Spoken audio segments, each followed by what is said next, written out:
A single father watches his Christmas blind date walk away in disgust the moment she sees his daughter's photo. Humiliated and alone in a crowded restaurant, Ethan Cole reaches for his coat, ready to surrender to loneliness forever.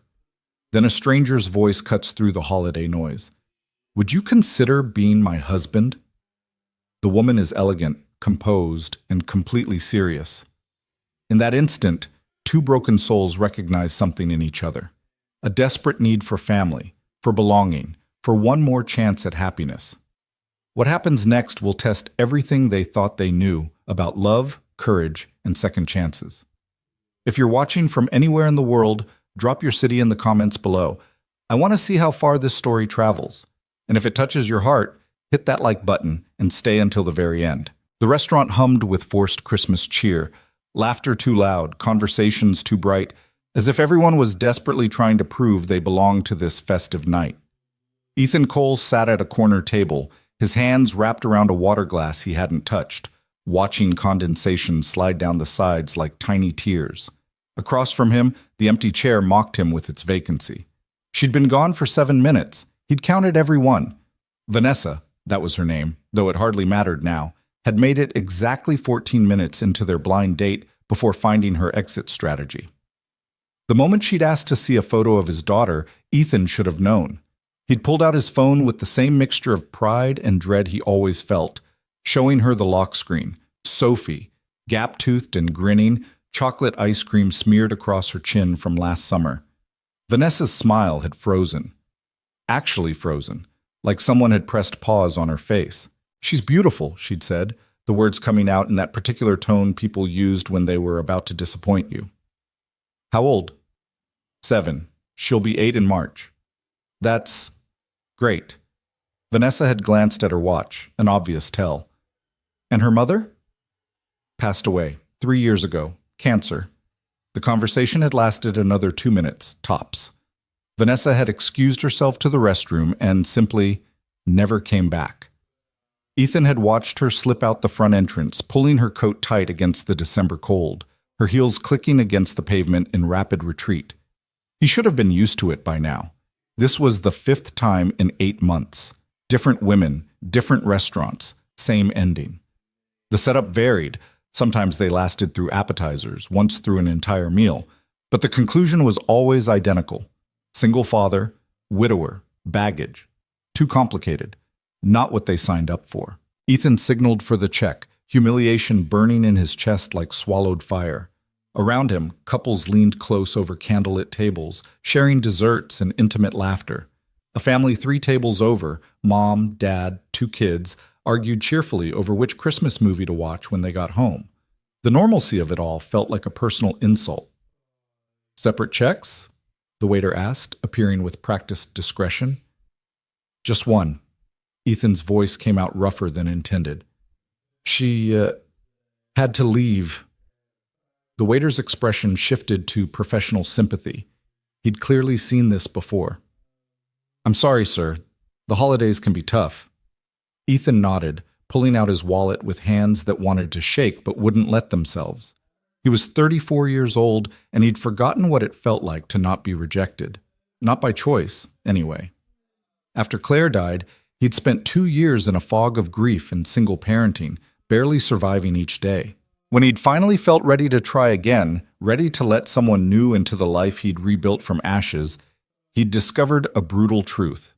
Being a widower with a young daughter made him essentially undateable. Too much history, too much responsibility, too much need. The waiter returned with the check, and Ethan signed it quickly, adding a generous tip because the humiliation wasn't the kid's fault.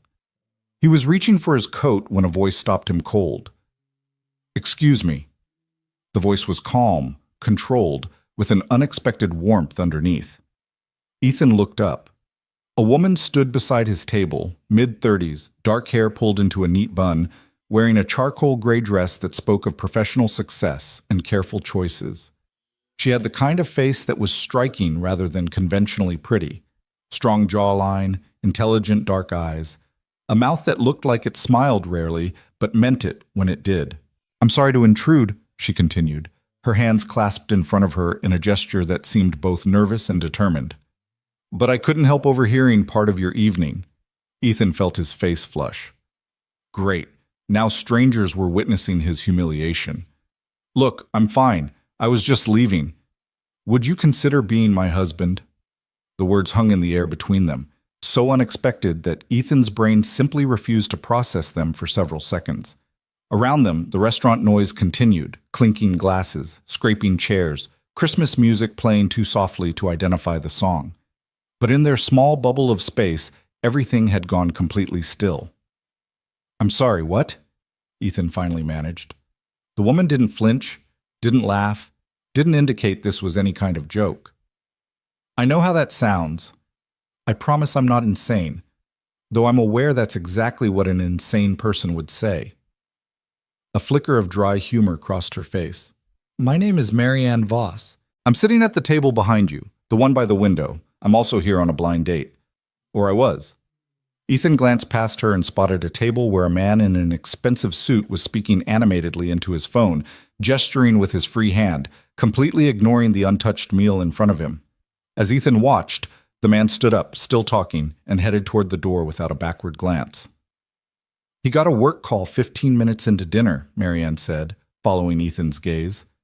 Apparently his time is worth $300 an hour, and he couldn't possibly waste it on someone who isn't a client. He explained this in detail before leaving. She turned back to Ethan, something hard glinting in her eyes. I'm a corporate attorney. I bill $400 an hour. I didn't mention it because I thought we were on a date, not a business meeting. Despite everything, Ethan felt a surprised laugh escape. That's impressively terrible, isn't it? Marianne's expression softened slightly. Look, I realize I just propositioned a complete stranger in the most bizarre way possible. But I've been sitting here alone, watching you be rejected for apparently having a daughter and being a devoted father, and something in me just snapped. She pulled out the chair Vanessa had abandoned and sat down without asking permission, a bold move that somehow didn't feel invasive. Up close, Ethan could see the fine lines around her eyes, the careful makeup that couldn't quite hide exhaustion, the expensive watch on her wrist that probably cost more than his car. I'm 36 years old, Marianne said, her voice taking on a matter-of-fact quality. I've spent the last 15 years building a career winning cases, making partner at one of the most prestigious firms in the city. I own a 3-bedroom condo downtown, I have a retirement plan, and I haven't had a meaningful relationship in 7 years. Ethan opened his mouth, closed it again.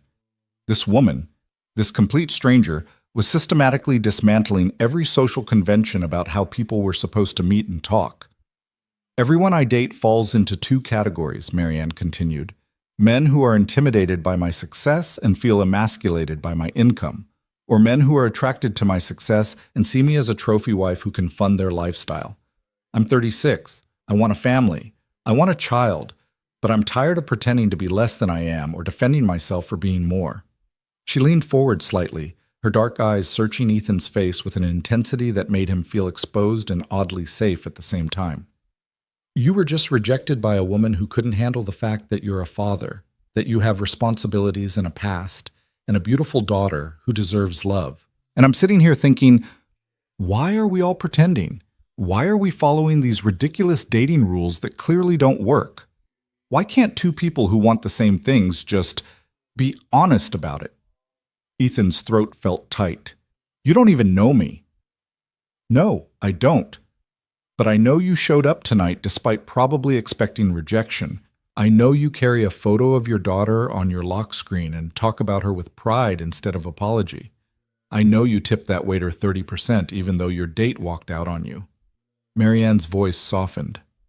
I know you're still wearing your wedding ring on a chain around your neck. I can see the outline under your shirt. I know you're scared and lonely, and probably think you don't deserve another chance at happiness. Ethan's hand moved unconsciously to his chest, where Claire's ring rested against his sternum, warm from body heat. He'd moved it from his finger 2 years ago, but couldn't bring himself to take it off completely. How did you... I noticed things. It's what makes me good at my job. Marianne smiled, and it transformed her entire face into something genuine and vulnerable. Look, I'm not proposing we get married tomorrow. I'm not even sure what I'm proposing, honestly, but I'm proposing something. A conversation, a possibility, a chance to stop playing games that neither of us wants to play. The restaurant continued its Christmas celebration around them, oblivious to the strange negotiation happening at table 12. Ethan's mind raced, trying to catch up with the surreal turn his evening had taken. This woman, this accomplished, composed stranger, was offering him something he'd stopped believing existed: honesty. No pretense, no games, no slow reveal of deal breakers 3 months in. "I have a daughter," he said, testing the words that usually ended conversations. "She's the center of my life. Everything I do is for her. Every decision I make considers her first. If that's going to be a problem, why would that be a problem?" Marianne interrupted. "That's called being a good father. That's called having your priorities straight." She paused, something vulnerable flickering across her face. "I've spent 15 years avoiding relationships because I was afraid they'd derail my career. Now I have the career and I've realized what I actually want is someone to come home to, a family, a child who calls me mom. I don't want to start from scratch. I want what you have, a ready-made family with a man who knows how to put someone else first." "You don't know what you're saying." Ethan shook his head, feeling the familiar weight of other people's expectations settling onto his shoulders. "Kids are hard. Single parenting is harder. Sophie's been through trauma, losing her mother. She needs stability, not someone trying on the role of parent like it's a coat they can take off when it gets uncomfortable." "You're right. I don't know what I'm saying." Marianne's voice took on an edge. "I'm improvising wildly here because the normal way of doing things has failed me spectacularly. But I know what I don't want. I don't want to wake up at 45 and realize I let fear talk me out of every meaningful connection. I don't want to keep going on dates with men who can't handle a successful woman or who see a child as an inconvenience instead of a blessing." She stood up abruptly, and Ethan felt an unexpected pang of loss, but she didn't leave. Instead, she pulled out her phone, typed something quickly, and showed him the screen. A contact card with her name and number. "I'm staying at the Grandview Hotel, room 412. I'm in town for a case. I usually work out of the Chicago office." Marianne's voice remained steady, but Ethan could see her hands trembling slightly. "I'm here until after New Year's. If you want to have a real conversation, not a blind date, not a performance, just two honest people talking about what they actually want, call me. Or don't. But either way, stop letting people make you feel like being a devoted father is something to apologize for." She turned to leave, then paused, looking back at him with an expression that was equal parts defiant and terrified. "For what it's worth, your date was an idiot. Any woman who walks away from a man who loves his child that much isn't worth your time." Then she was gone, weaving through tables toward the exit with her head high and her shoulders back, leaving Ethan sitting alone with a stranger's phone number and the strangest offer he'd ever received. He sat there for a long moment, his mind a chaos of confusion, hope, and disbelief. The waiter appeared to clear Vanessa's unused place setting, tactfully saying nothing about the second woman who'd visited Ethan's table. Around him, the restaurant began transitioning from dinner service to late-night drinks, couples migrating to the bar area, families with young children heading toward the exits. Ethan pulled out his phone and looked at Sophie's face again. Gap-toothed grin, chocolate mustache, pure joy captured in a single moment. She'd been 4 when Claire died, old enough to understand Mommy was gone, young enough to need constant reassurance that Daddy wasn't going anywhere. The last 3 years had been a tightrope walk of grief and resilience, therapy sessions and bedtime stories, teaching himself to braid hair and navigate little girl emotions while managing his own shattered heart. He'd rebuilt their life piece by piece. Stable job as a mechanical engineer at a small firm that valued work-life balance. Modest house in a good school district. Routines that gave Sophie security. Therapy for both of them. Slowly, painfully, they'd found their footing as a family of 2. But Sophie asked about having a mom sometimes. Not often, but enough to break his heart each time. She'd see other families at school pickups, watch movies about mothers and daughters, grow quiet in ways that told him she was thinking about the woman-shaped hole in their lives. Ethan had tried dating carefully, terrified of introducing Sophie to someone who might leave. But somehow, every relationship ended before it got that far. Women who claimed to be okay with his daughter invariably revealed their true feelings, the ones who saw Sophie as competition for his attention or as an obstacle to spontaneity, or simply as a reminder that Ethan came with complications they weren't ready to handle. He'd started believing he had to choose, be a good father or find love. Apparently he couldn't have both. And now this stranger, this bold, slightly terrifying attorney, was suggesting a third option he'd never considered. Honesty from the start. No pretense. No waiting for the inevitable disappointment. Ethan looked at the contact card on his phone screen. Marianne Voss. The name sounded strong, competent, like someone who didn't make decisions lightly. He saved the number, not because he planned to call, he wasn't that impulsive, despite the surreal nature of the evening, but because something about Marianne's words had cracked through his resignation. The way she'd called him a good father without qualification, the way she'd seen his daughter as an asset, not a liability, the way she'd been angry on his behalf when Vanessa walked out. Ethan paid his bill and headed out into the December night. Snow had started falling while he was inside, light flakes that melted on contact with the pavement but dusted the cars and trees with white. Christmas lights glowed from storefronts and apartment windows, and somewhere a church bell rang out the hour. His car was cold, breath fogging in the air as he started the engine and waited for the heater to kick in. He should call his sister, she was watching Sophie tonight, would want to know how the date went. But he couldn't face explaining yet, couldn't bear the sympathy in her voice when he admitted it had ended the same way as always. Instead, he drove through quiet streets, taking the long way home. The city looked beautiful under its thin coating of snow, peaceful in a way that belied all the loneliness contained in its buildings. How many people were alone tonight? How many were pretending to be happy at Christmas parties, forcing smiles through heartbreak, playing roles they'd stopped believing in? Ethan thought about Marianne sitting alone at that table, watching her date choose work over her company. He thought about the practiced way she'd described her situation. 15 years of career, 7 years without love. The specific nature of those details suggested she'd thought about them often, measured her life in metrics that proved success while highlighting absence. She was right. They didn't know each other. This whole situation was absurd. But she was also right about something else. The normal way wasn't working. Not for him, not for her, apparently not for a lot of people. Everyone was so busy performing first date and following unspoken rules about revealing deal breakers at the proper time. Meanwhile, life kept moving forward, opportunities kept passing by, and loneliness kept winning. His phone buzzed. A text from his sister. "How'd it go? Sophie wants to know if she can have ice cream before bed. I said ask Dad." Ethan smiled despite everything. "Tell her nice try, but no. She already had dessert tonight at your place. I know she did." The response came quickly. "Busted. She tried. So? The date? Tell you later. Be home in 20. He didn't have the energy to explain via text. Didn't have the words yet to describe what had happened. How did you tell someone that a stranger had proposed marriage in a restaurant? That something about the absurdity of it had felt more real than any carefully planned date he'd been on in years? When Ethan pulled into his sister's driveway, he could see Sophie through the front window, dancing around the living room in her pajamas, probably hopped up on the sugar Rachel had definitely let her have despite knowing better. His daughter was all wild curls and kinetic energy, joy personified even after everything she'd lost. She was the reason he kept trying, the reason he subjected himself to awkward dates and inevitable rejection. Sophie deserved a full family, not just a tired dad doing his best. She deserved someone who would braid her hair better than his amateur attempts, someone who could navigate girl drama and period talks and all the other things that were coming fast on the horizon. She deserved a mother. But more than that, she deserved someone who wouldn't leave, someone who knew what they were signing up for from day one, someone who saw them as a package deal and chose them anyway.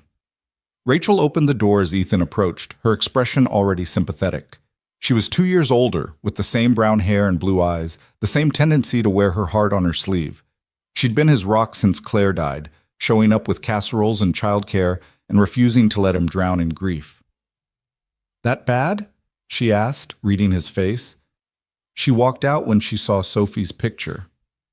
Jesus. Rachel stepped back to let him in, anger flashing in her eyes. What is wrong with people? With me, apparently. Wrong demographic. Too complicated.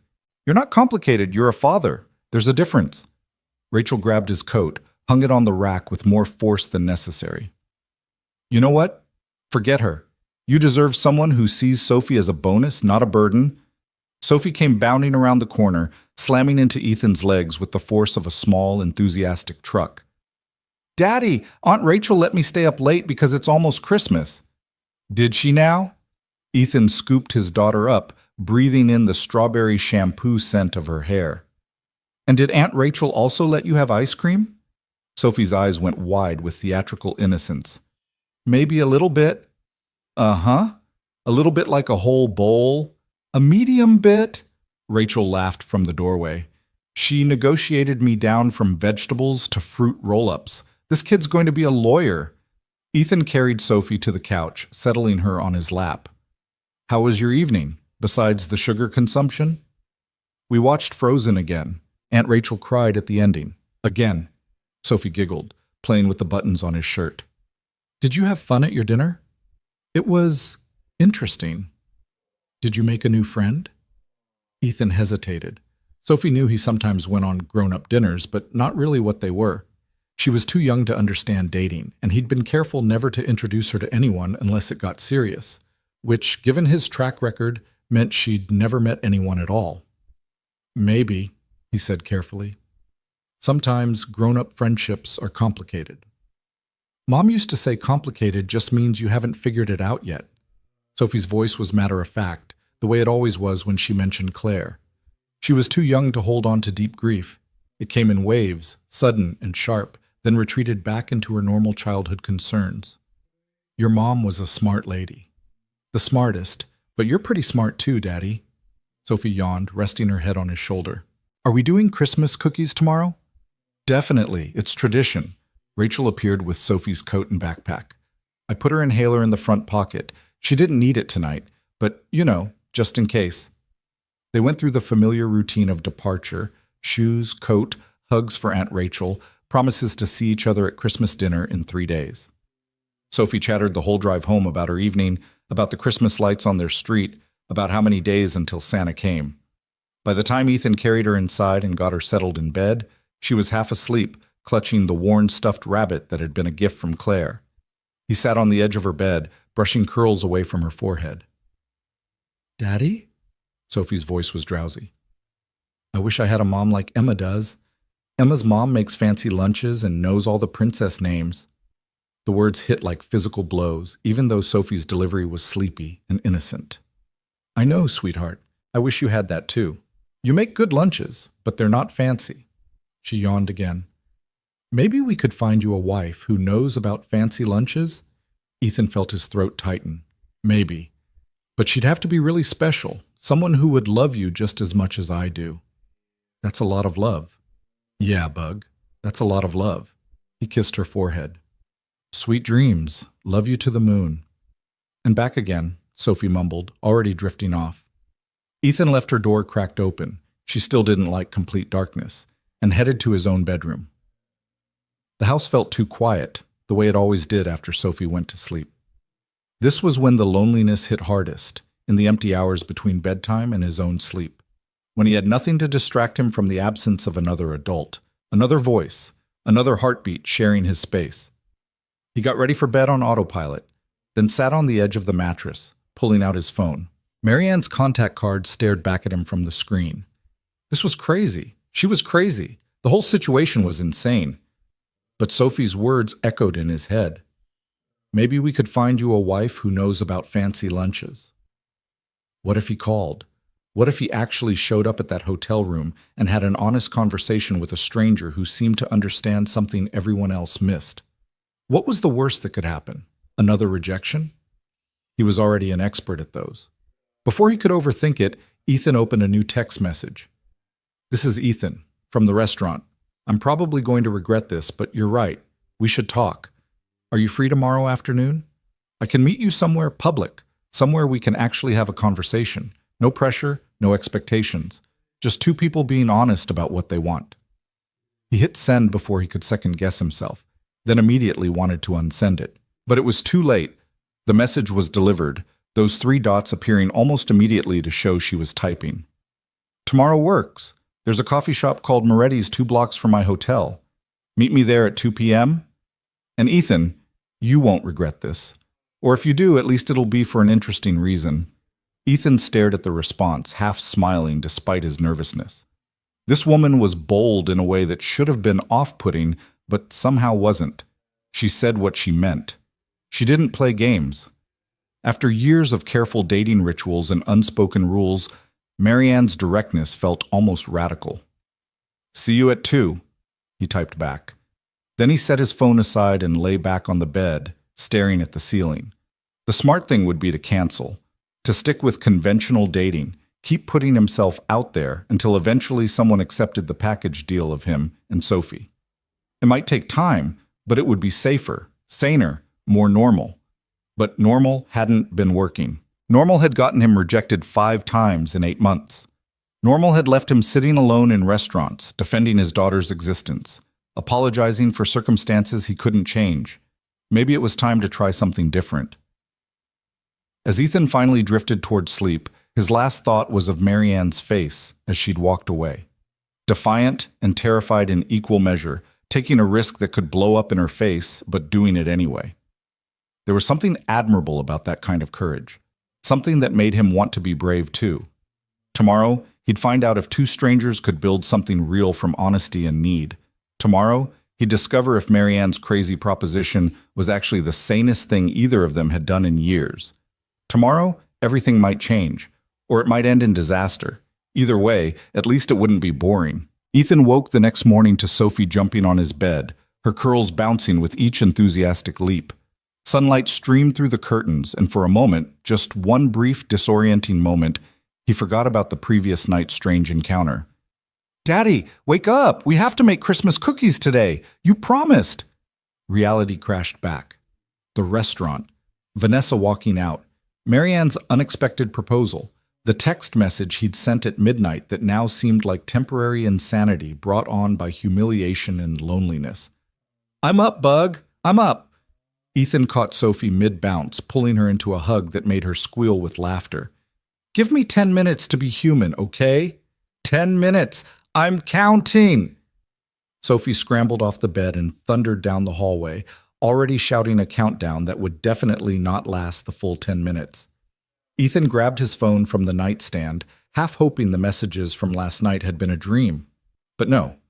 There they were. Marianne's number. The coffee shop name. 2 p.m. today. 6 hours from now, he'd be sitting across from a woman who'd proposed marriage to a stranger. The rational part of his brain screamed that this was a terrible idea. The part that had watched his date walk out on him last night whispered that maybe terrible ideas were all he had left. He showered quickly, threw on jeans and a sweater, and headed downstairs to find Sophie had already pulled out every cookie cutter they owned and arranged them on the kitchen counter in elaborate patterns.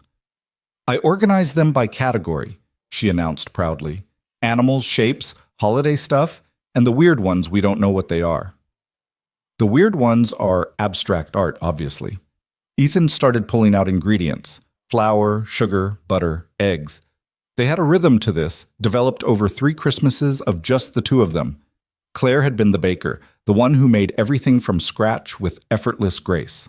Ethan's attempts were more chaotic, more flour everywhere and slightly burned edges, but Sophie didn't seem to mind.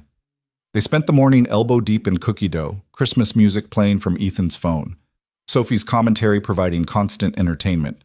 She talked about school, about her friend Emma's upcoming birthday party, about how she'd asked Santa for a puppy, even though she knew Daddy would say they needed to wait until she was older and more responsible. "Maybe when I'm 8, Sophie said hopefully, pressing a star-shaped cutter into rolled dough. "That's almost a whole year away. That's basically being a grown-up." "Almost basically," Ethan agreed, hiding his smile. "We'll see." "We'll see" means maybe yes if I'm really good. "We'll see" means we'll see, you little negotiator. They were pulling the second batch from the oven when Ethan's phone buzzed. A text from Marianne. "Still on for 2? No judgment if you changed your mind. This is unconventional even by my standards." Sophie leaned over to see who was texting. "Is that work?" "No, just a friend." The lie felt awkward in his mouth. He typed back quickly. "Still on. See you there." "You have weird friends who text during cookie time," Sophie observed, returning her attention to decorating a snowman with alarming amounts of icing. By 1:30, Ethan had dropped Sophie at Rachel's again, endured his sister's curious questions about why he needed afternoon childcare on a Saturday, and was driving toward downtown with sweating palms and a racing heart. This was ridiculous. He was 34 years old, acting like a teenager before prom. Moretti's coffee shop occupied a corner building with large windows and weathered brick walls.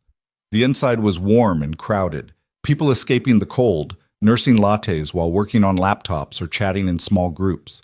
Ethan spotted Marianne immediately, sitting at a table near the back, her dark hair down today instead of pulled up, wearing jeans and a cream sweater that made her look younger, more approachable than she had in last night's severe gray dress.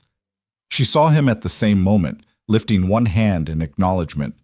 Ethan weaved through tables, his mouth dry, wondering what the hell he was doing here. "You came," Marianne said as he approached, and there was genuine relief in her voice. "I was about 60% sure you'd ghost me." "I'm here." Ethan sat down across from her, grateful for the table between them, something solid and normal. "Though I'm still not entirely sure why." "Because we're both tired of pretending," Marianne offered. "Can I get you coffee? I've been here long enough to know they make a decent cappuccino." "Black coffee is fine. I'll get it." "I've got it." She was already standing, moving toward the counter with the same decisive energy she'd shown last night. Ethan watched her order, wondering what kind of person approached a stranger in a restaurant and proposed marriage. Confident, clearly. Maybe a little reckless. Definitely someone used to going after what she wanted. She returned with 2 coffees, sliding his across the table before settling back into her chair. For a moment, they both just sat there, the absurdity of the situation pressing down like atmospheric pressure. "So," Marianne said finally, her lips quirking into a slight smile. "This is weird, right? We can acknowledge that." "Extremely weird." Ethan felt some of the tension ease. "I spent the entire drive here questioning my judgment." "Same. I woke up this morning convinced I'd hallucinated last night out of sheer frustration with my dating life." She wrapped both hands around her coffee mug. "But then I checked my phone and there was your text, and I thought, okay, either we're both crazy or we're both onto something." "Or both." "Or both," she agreed. "Look, I'm going to be direct because I don't know how else to do this. Last night I made an impulsive offer based on about 15 minutes of observation and a lot of accumulated loneliness. Today, in daylight, with actual thinking time, I stand by it. But I need to know what you actually want before we go any further with this conversation." Ethan took a sip of coffee, buying time. What did he want? The question felt too big, too complicated. He wanted Sophie to have a mother. He wanted to not feel like a burden to every woman he met. He wanted to wake up next to someone who chose him, really chose him, complications and all. "I want my daughter to have a family," he said slowly. "A real one.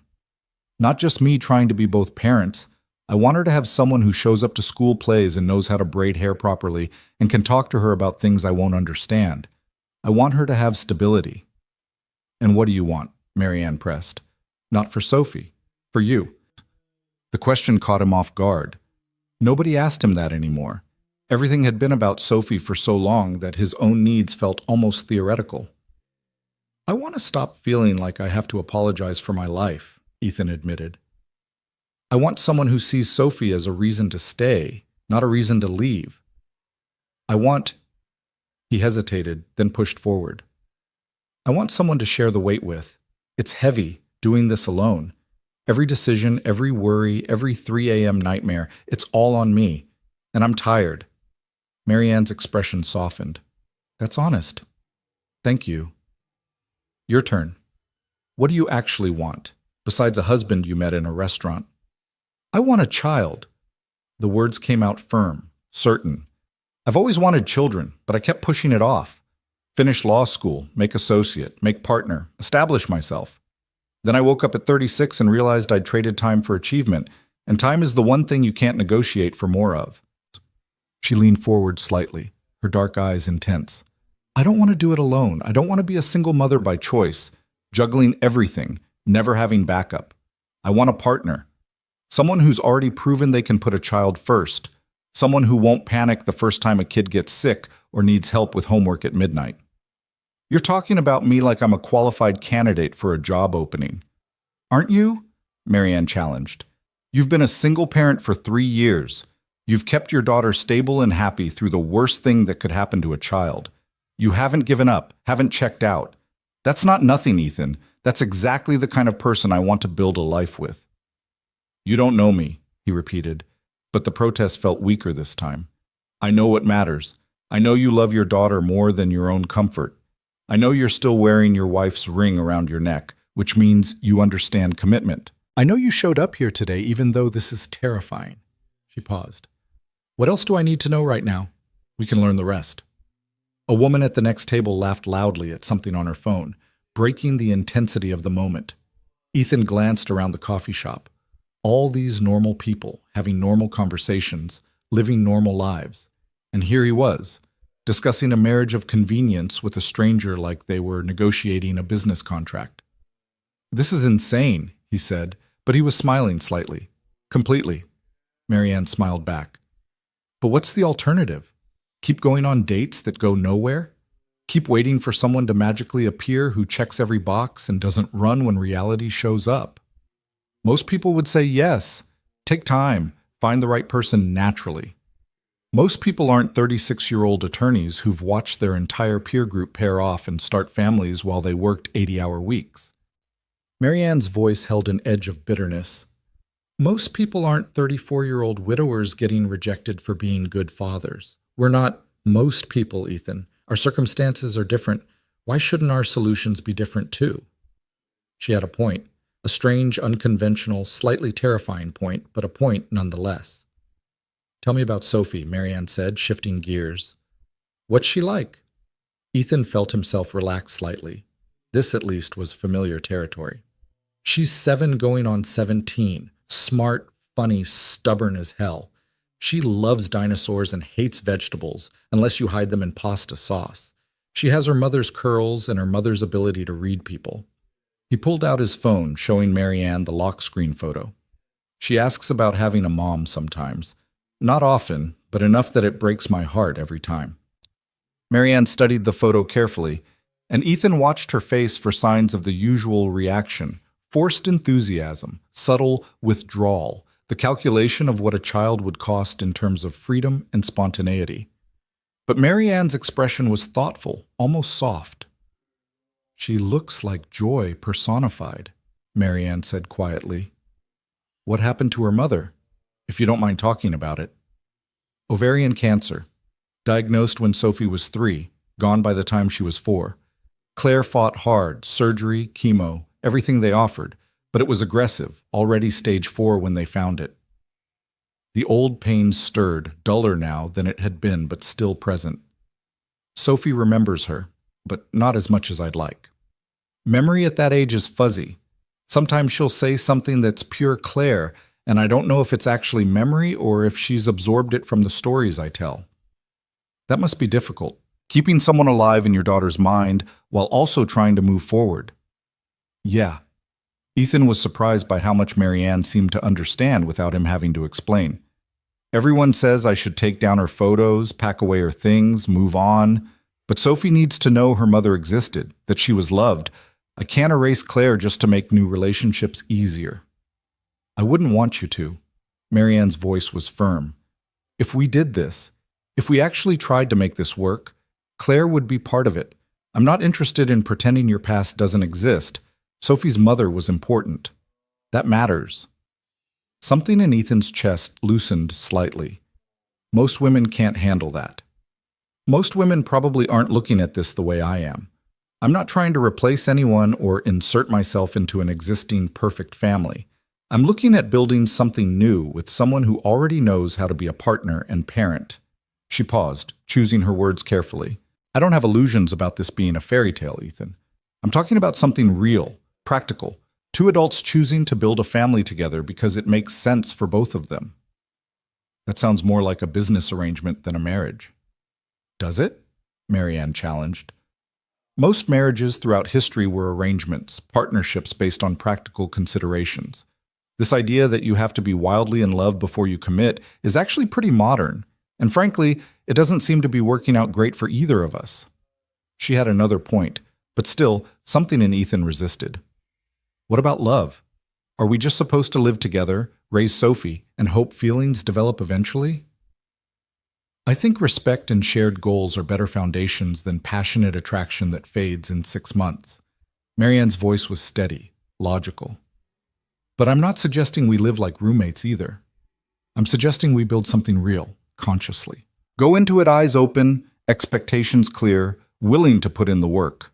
And if it doesn't work, then we'll have tried something different instead of continuing to fail at the same thing over and over. She met his eyes directly. I'm a good attorney, Ethan. I know how to negotiate. If we did this, I'd want a clear agreement, not a prenup exactly, but an understanding. How we'd handle finances, parenting decisions, what happens if things don't work out. I'd want to protect all of us, especially Sophie. You've really thought about this. I spent all night thinking about it. Barely slept. Marianne smiled wryly. Proposing to strangers in restaurants isn't my usual MO. I needed to make sure I could back it up with something more than impulse. Ethan's coffee had gone lukewarm. Outside the window, people hurried past bundled against the cold, heading toward normal Saturday activities with their normal lives. He thought about going home to Sophie, continuing their routine of just the two of them, explaining again why she couldn't have a mom like Emma did. I need to think about this, he said finally, and Sophie has to be the priority.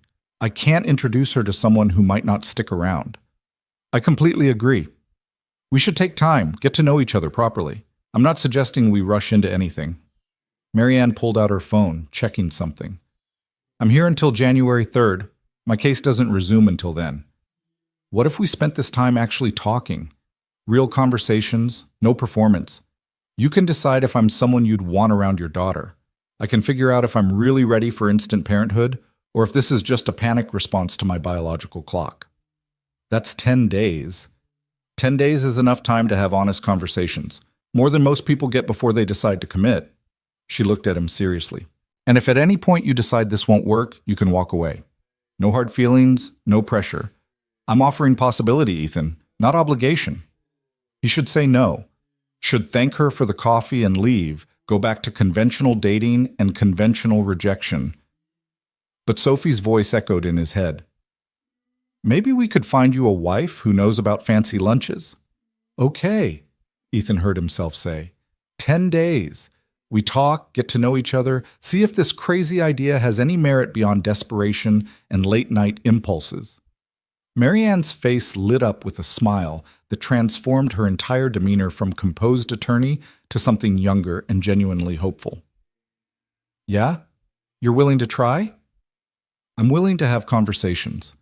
That's not the same as commitment. It's a start. She stuck out her hand across the table. Deal? Ethan shook her hand, and the gesture felt oddly formal and weirdly intimate at the same time. Her grip was firm, confident, warm. Deal, he agreed. But I need to set some ground rules. I'd expect nothing less.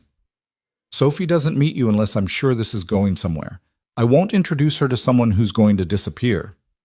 Agreed, completely. And if we do this, if we actually somehow decide this isn't completely insane, I want a long engagement. Time for all of us to adjust, for Sophie to get comfortable before any legal commitments. Reasonable. What else? Ethan thought for a moment. Honesty. Complete honesty. The second you have doubts, the second you realize this isn't what you want, you tell me. I can handle rejection. What I can't handle is someone pretending for Sophie's sake and then leaving when it gets hard. Something flickered across Marianne's face, pain maybe, or recognition. I can do that. Same goes for you. If you decide I'm not right for Sophie, you tell me directly. They sat there for a moment, the weight of what they'd just agreed to settling between them. Around them, the coffee shop continued its Saturday rhythm, oblivious to the strange negotiation that had just taken place. So, Marianne said, a slight smile playing at her lips, should we start with the basics, favorite color, middle name, that kind of thing? That seems anticlimactic after negotiating marriage terms. I contain multitudes. She leaned back in her chair, more relaxed now. Fine. Something real then. What scares you most about this? The question caught Ethan off guard. That Sophie will get attached and you'll leave. That I'll fail at giving her a family again. That I'm making a huge mistake based on loneliness and desperation. He paused. What scares you? That I'll be terrible at parenting. That I've romanticized what having a family means and the reality will be too hard. That I'll wake up one day and resent the life I chose. Marianne's honesty was stark, unflinching. I'm terrified of screwing up a child who's already been through enough. That's actually a good sign, Ethan said. The worst parents are the ones who think they know everything. Says the man who's been doing it for 3 years. Says the man who Googles how to talk to 7-year-old girls at 2 a.m. when Sophie asks questions I don't know how to answer. He smiled slightly. I'm terrified most of the time. I just try not to let her see it. They talked for another hour, the conversation flowing easier than it had any right to. Marianne told him about growing up in Chicago, about parents who measured success in courtroom wins and billable hours, about a childhood spent in private schools and summer camps while her parents built their careers. She'd followed their path, law school, corporate firm, partnership track, before realizing at 35 that she'd built exactly the life they wanted and none of what she needed. Ethan told her about meeting Claire in college, about building a life together that felt perfect until cancer shattered everything, about the fog of early grief when he'd barely functioned, when Rachel had essentially moved in to help with Sophie because he couldn't manage bedtime routines and his own breakdown simultaneously. About slowly learning to be enough for his daughter, even when he felt like a poor substitute for the parent she'd lost. You're not a substitute, Marianne said firmly. You're her father. That's not a consolation prize. Try telling that to the women who walk out when they see her picture. Those women are idiots. Marianne's voice held an edge of anger. Anyone who sees a loving father and thinks burden instead of blessing doesn't deserve either of you. It was nearly 4 when Ethan checked his phone and realized he needed to pick up Sophie soon. They'd spent over 2 hours talking, and it hadn't felt forced or awkward. Marianne was sharp, funny, surprisingly easy to talk to once they moved past the weirdness of their situation. I should go, he said reluctantly. Sophie will be vibrating with cookie-induced energy by now. How did the cookies turn out? Edible, mostly. We're not winning any baking competitions, but they're made with love. He stood, pulling on his coat. When should we do this again? Tomorrow? I could come by wherever you're comfortable, another coffee shop, a restaurant, wherever. Marianne stood as well, slinging her bag over her shoulder. Or we could do something different. I'm open to suggestions. An idea formed before Ethan could stop it. There's a winter festival at the park tomorrow afternoon. Ice skating, hot chocolate, that kind of thing. It's very public, very casual. If you wanted to come, he trailed off, suddenly uncertain. I'd like that. Marianne's smile was genuine. Text me the details? Yeah, I will. They stood there awkwardly for a moment, neither quite sure how to end this strange first date that wasn't really a first date. Finally, Marianne stuck out her hand again. Thanks for showing up, for being willing to try something different. Ethan shook her hand, then on impulse pulled her into a brief hug. She stiffened for just a second before relaxing into it, and when they pulled apart, both were smiling self-consciously. See you tomorrow, Ethan said. Tomorrow, Marianne agreed. The drive to Rachel's house felt different somehow, lighter, like a weight had shifted without disappearing entirely. Ethan's mind raced through everything they'd discussed, every agreement they'd made, every shared vulnerability. This was still crazy, still impulsive and risky and completely unconventional. But maybe crazy was exactly what he needed. Rachel opened the door before he could knock, Sophie already racing toward him with a cookie clutched in each hand and frosting on her face. Daddy, look! Aunt Rachel let me decorate more cookies, and I made one that looks like you. Ethan examined the misshapen blob of dough covered in brown icing. That's very artistic. The hair is a little wrong, but I tried. Sophie grabbed his hand, pulling him inside. Come see the rest. I made a whole family of cookies. Rachel caught Ethan's eye over Sophie's head, mouthing, "We need to talk," with an expression that promised interrogation later. Ethan nodded slightly, following his daughter into the kitchen, where an array of decorated cookies covered the counter. This one is me, Sophie explained, pointing to a small figure with wild yellow hair. This one is you with the messy hair. And this one... She held up a taller cookie with carefully drawn features. This one is the mom cookie, because every family needs a mom. Ethan's throat tightened. That's beautiful, Bug. Do you think we'll ever have a real mom cookie? I mean, a real mom for our family? Sophie's voice was casual, but her eyes were serious, searching his face. Maybe, Ethan said carefully. Would you like that? Emma says having a mom is nice because her mom knows how to do braids that don't hurt, and she makes fancy lunches, and she knows all the words to the princess songs. Sophie set down the cookie carefully. You try really hard, Daddy, but you don't know the princess songs. That's true. I'm more of a classic rock guy. Could we maybe find someone who knows princess songs and braids? Sophie looked up at him hopefully. Someone nice who would want to be our family? Ethan crouched down to Sophie's level, brushing a curl away from her forehead. If we found someone like that, would you be okay with it? With having a new person in our family? Sophie considered this seriously. Would she be nice to you? I would make sure of that. And would she want to be here, like really want to, not just pretend? I wouldn't bring anyone into our lives who didn't really want to be here. The promise felt heavy, important. You're my priority, always. Any new person would have to be good for both of us. Okay then. Sophie threw her arms around his neck. I think I would like that. As long as she lets me keep my room the way it is and doesn't make me eat vegetables I don't like. Those are reasonable conditions.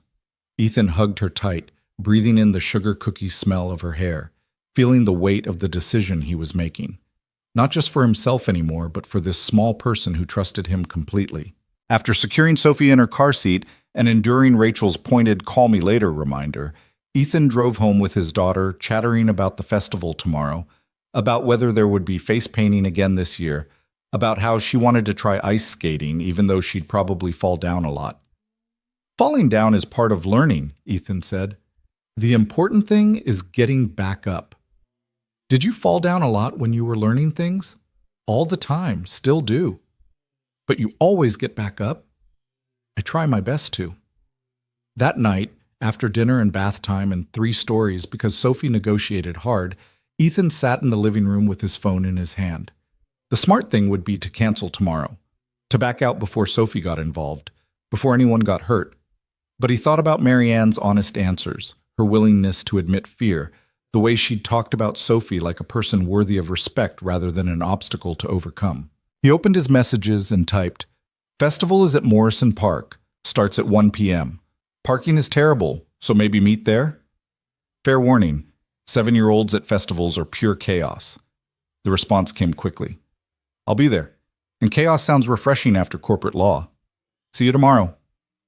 Ethan set down his phone and looked around his living room. Photos of Sophie on every surface, her drawings stuck to the refrigerator with magnets, her toys organized in bins that she'd ignore in favor of spreading everything across the floor. This was his life.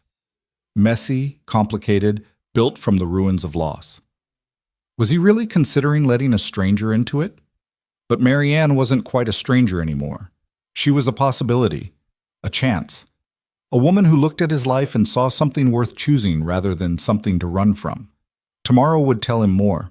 Tomorrow, he'd see if the connection they'd felt over coffee translated into reality, if the practical discussion of building a family could coexist with actual human warmth. Tomorrow, things would either move forward or fall apart. Ethan pulled out Claire's ring from under his shirt, holding the warm metal in his palm. I'm trying, he whispered to the empty room. I'm trying to give Sophie what she needs. I hope I'm doing this right. The ring offered no answers, but somehow just holding it made him feel less alone.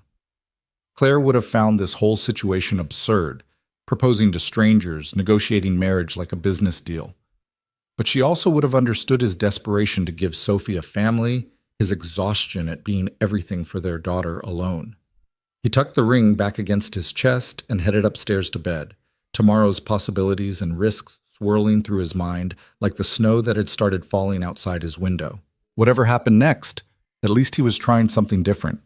At least he hadn't given up. The winter festival was already crowded when Ethan and Sophie arrived. The park transformed into a wonderland of lights and laughter. Booths lined the pathways, selling hot chocolate and roasted nuts. Children shrieked with delight on the ice rink, and somewhere a brass band played carols that competed with the general chaos of 100 families celebrating the season. Sophie's hand gripped his tightly, her eyes wide with excitement. "Can we do face painting first? Please, please, please?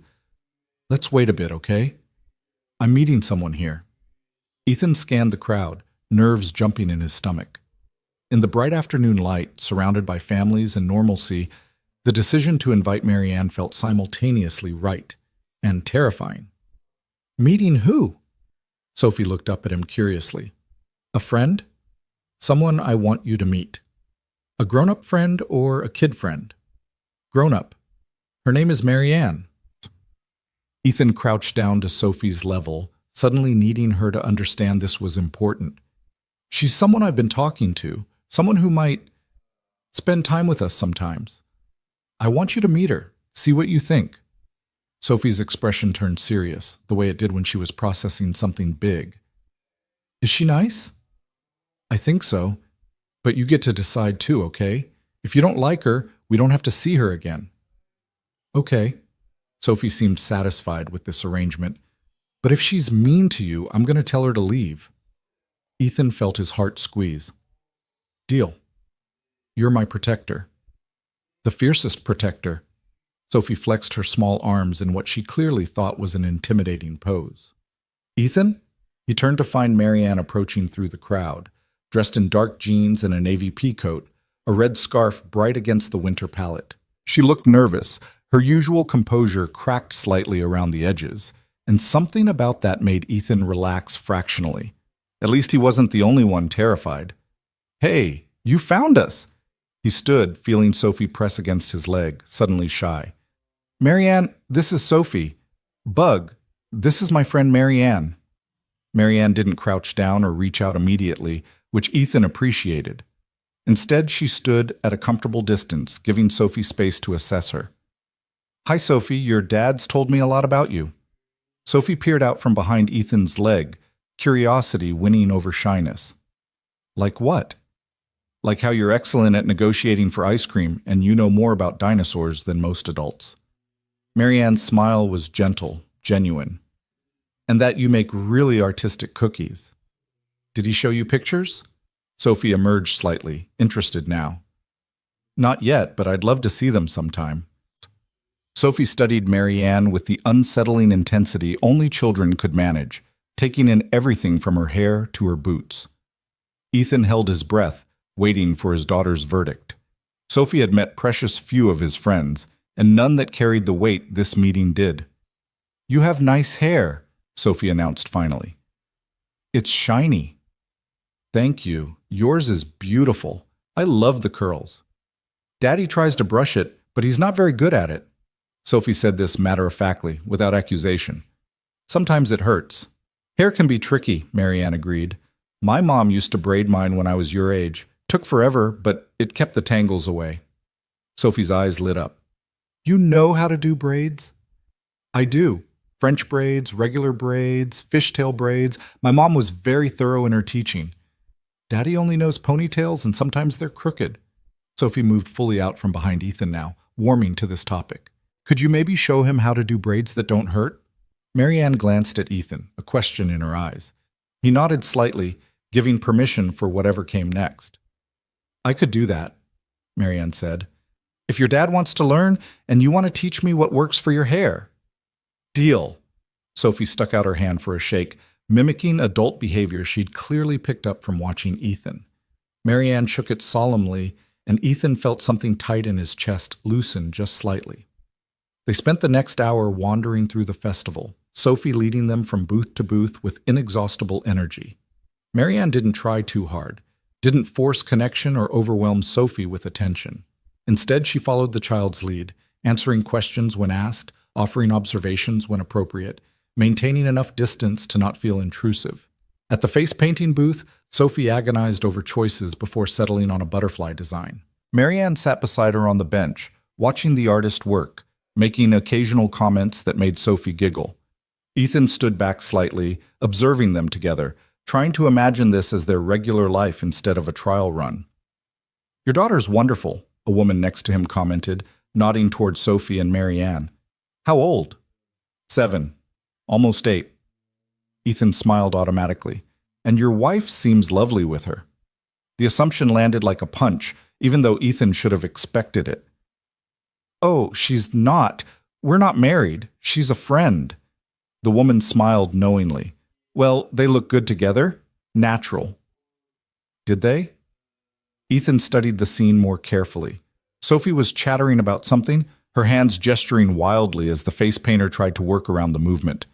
Marianne listened with apparent genuine interest, asking follow-up questions that kept Sophie talking. There was an ease between them that seemed improbable, given they'd met 20 minutes ago. When the butterfly was complete, Sophie insisted on seeing it immediately, dragging them to the nearest reflective surface, a shop window displaying winter decorations. She studied herself critically, then beamed. I look like a fairy. A fierce fairy, Marianne agreed, the kind that protects enchanted forests. And fights dragons. Obviously, all the best fairies fight dragons. They grabbed hot chocolate next, Sophie getting whipped cream on her nose within seconds of the first sip. Ethan reached to wipe it away, but Marianne was faster, producing a napkin from her pocket with practiced efficiency. Thanks, Sophie said, then returned to her hot chocolate with single-minded focus. She's easy to like, Marianne said quietly to Ethan as Sophie got distracted by a dog walking past. You've done an incredible job with her. Most days I'm just trying not to screw up too badly. That's parenting, from what I understand. Controlled chaos punctuated by moments of terror. Marianne watched Sophie chase after the dog owner to ask if she could pet it. She's confident, happy. Those don't happen by accident in kids who've been through trauma. We've had help, therapy mainly, and my sister Rachel has been a lifesaver. Ethan paused. But it's still hard. I can do a lot of things for her, but I can't be her mother. And lately she's been noticing that gap more. The fancy lunches and princess songs? Marianne's voice held understanding. You remember that? I remember everything you've told me. She said it simply, like it was obvious. Sophie deserves someone who can fill that role. And more importantly, you deserve a partner, someone to share the load. Before Ethan could respond, Sophie came running back, bouncing with excitement. The dog's name is Biscuit, and he's a golden retriever, and he licked my hand. Can we get a dog, Daddy? Please? We've talked about this, Bug. Maybe when you're a little older. But I'm almost 8. That's practically a teenager. That's practically still 7, Ethan countered, fighting a smile. Sophie turned to Marianne with strategic calculation. Do you think I'm old enough for a dog? Marianne didn't miss a beat. I think your dad probably knows best about what your family is ready for. Dogs are a lot of responsibility. Sophie deflated slightly, clearly hoping for an ally. That's what Daddy always says. Sometimes the grown-ups are right. Annoying, but true. Marianne's tone was sympathetic without undermining Ethan. But maybe you could volunteer at an animal shelter. Spend time with dogs there while you're getting older and more responsible? Sophie's face lit up again. Can I, Daddy? Can we do that? Ethan shot Marianne a look that was half amused, half exasperated. That's actually not a bad idea. We can look into it. Yes. Sophie pumped her fist, then grabbed Marianne's hand unselfconsciously. You have good ideas. Come on, we need to go ice skating now. The ice rink was packed, a chaos of wobbling children and patient parents. Ethan rented skates for himself and Sophie, then turned to Marianne questioningly. I haven't skated in years, she admitted. I'll probably fall on my face. Falling down is part of learning, Sophie announced sagely, parroting Ethan's words from the night before. The important thing is getting back up. That's wise advice. Marianne rented skates, and they made their awkward way to the ice. Sophie predictably had more confidence than skill. She pushed off aggressively, immediately lost her balance, and went down hard on her padded rear. Instead of crying, she laughed and struggled back to her feet, determined to try again. Ethan stayed close, ready to catch her when she inevitably fell, while Marianne moved more cautiously along the edge. For a while they existed in their separate orbits, Ethan and Sophie making slow, chaotic progress around the rink, Marianne finding her balance at her own pace. Then Sophie noticed Marianne struggling and with the fearlessness of children, skated over to help. You have to push like this, Sophie demonstrated, her technique questionable but her confidence absolute. And don't look at your feet. Look where you're going. That's excellent advice. Marianne accepted Sophie's offered hand, and together they made a wobbly circuit of the rink, while Ethan followed behind, watching his daughter try to teach a grown woman something she'd only learned herself an hour ago. They fell together once, a tangle of limbs and laughter that had Sophie shrieking with delight and Marianne grinning despite the cold seeping through her jeans. Ethan helped them both up, and for a moment the three of them stood there on the ice, connected by held hands and shared ridiculousness, and something in Ethan's chest cracked open with unexpected hope. This could be his life. This chaos, this laughter, this feeling of family. The moment shattered when his phone rang. He pulled it out awkwardly, trying to maintain balance while checking the screen. Rachel. "I should take this," he said apologetically. "My sister, she doesn't usually call unless something's up." "Go ahead. We'll keep practicing." Marianne steadied Sophie, who immediately started showing off her improved skating skills. Ethan made his way to the edge of the rink, stepping off the ice to answer. "Hey, Rach, what's—" "Don't panic, but I need you to listen carefully." Rachel's voice was tight, controlled in that way that meant she was absolutely panicking. "Mom called. She and Dad are in town. They want to meet you for dinner tonight. They specifically said they want to meet Sophie." Ethan's blood went cold. His parents. The ones who'd made their disappointment in his choices abundantly clear, who'd attended Claire's funeral with tight lips and tighter judgment, who sent birthday cards to Sophie with checks inside but never visited, never called, never showed any real interest in their granddaughter's life. Tonight, they just decided to come to town and expect us to be available. Apparently, Dad has a conference here tomorrow, and Mom thought it would be nice to see you. Rachel's tone suggested she found this explanation as suspicious as Ethan did. They're staying at the Regency downtown, 7 p.m. in the hotel restaurant. "I'm not doing this, Rach. Not tonight. Not with no warning." Ethan watched Sophie on the ice, laughing as Marianne helped her practice stopping. "Sophie's having a good day. I'm not going to ruin it with their judgment." "I told them you might not be available. But Ethan—" Rachel paused. "They mentioned something about wanting to discuss Sophie's future. Mom used the word concerned about 3 times. The implied threat landed like a fist to the gut. His parents had money, connections, and long-held opinions about Ethan's ability to parent alone. They'd never explicitly suggested taking Sophie, but the specter of it had hung over every interaction since Claire died. They can't just— Ethan stopped himself, aware he was in public, aware Sophie could skate over at any moment. "I'll call you back. Give me 10 minutes. He hung up and stood there, fury and fear warring in his chest. His parents, showing up unannounced, making demands, using words like concerned and future like weapons. After 3 years of phone calls on holidays and checks and cards, now they wanted to be involved. "Ethan?" Marianne had skated over, Sophie occupied with another child she'd befriended. "What's wrong? You look like you've seen a ghost." "My parents. They're in town, want dinner tonight. They never visit, never call, but now suddenly they're concerned about Sophie's future." The words came out bitter. "My sister thinks they're going to try something. Make some move about custody or my fitness as a parent." Marianne's expression hardened. "Can they do that? Legally?" "They have money and lawyers and a history of getting what they want." Ethan ran a hand through his hair. "I've been waiting for this since Claire died, waiting for them to decide I wasn't good enough to raise their granddaughter alone." "Then don't go alone." The words were immediate, decisive. "Take me with you." Ethan stared at her. "What?" "Take me to dinner. Introduce me as your—" She hesitated fractionally. "Your girlfriend. Your serious girlfriend who's involved in Sophie's life. Show them you're not alone, that you're building something stable." Marianne's eyes were fierce. "I'm an attorney. I know how these games work. They want to intimidate you, make you feel inadequate. Don't give them the satisfaction." "Marianne, you don't have to—" "I want to." She gripped his arm, intense and focused.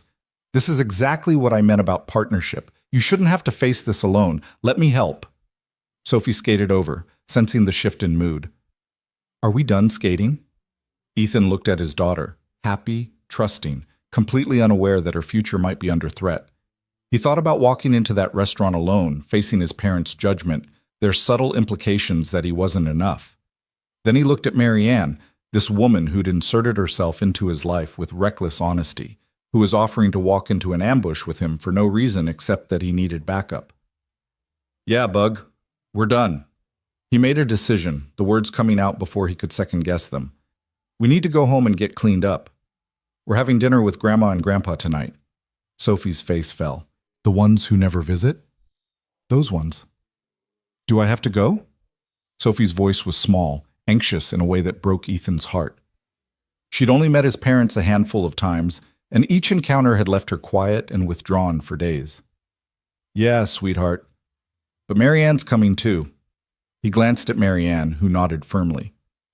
"So it won't just be us." Sophie looked between them, then grabbed Marianne's hand. "Will you sit next to me?" "Absolutely." Marianne squeezed Sophie's hand. "And if dinner gets boring, we can make a game of counting how many times they say something stuffy and grown up." Despite his anxiety, Ethan felt gratitude wash over him.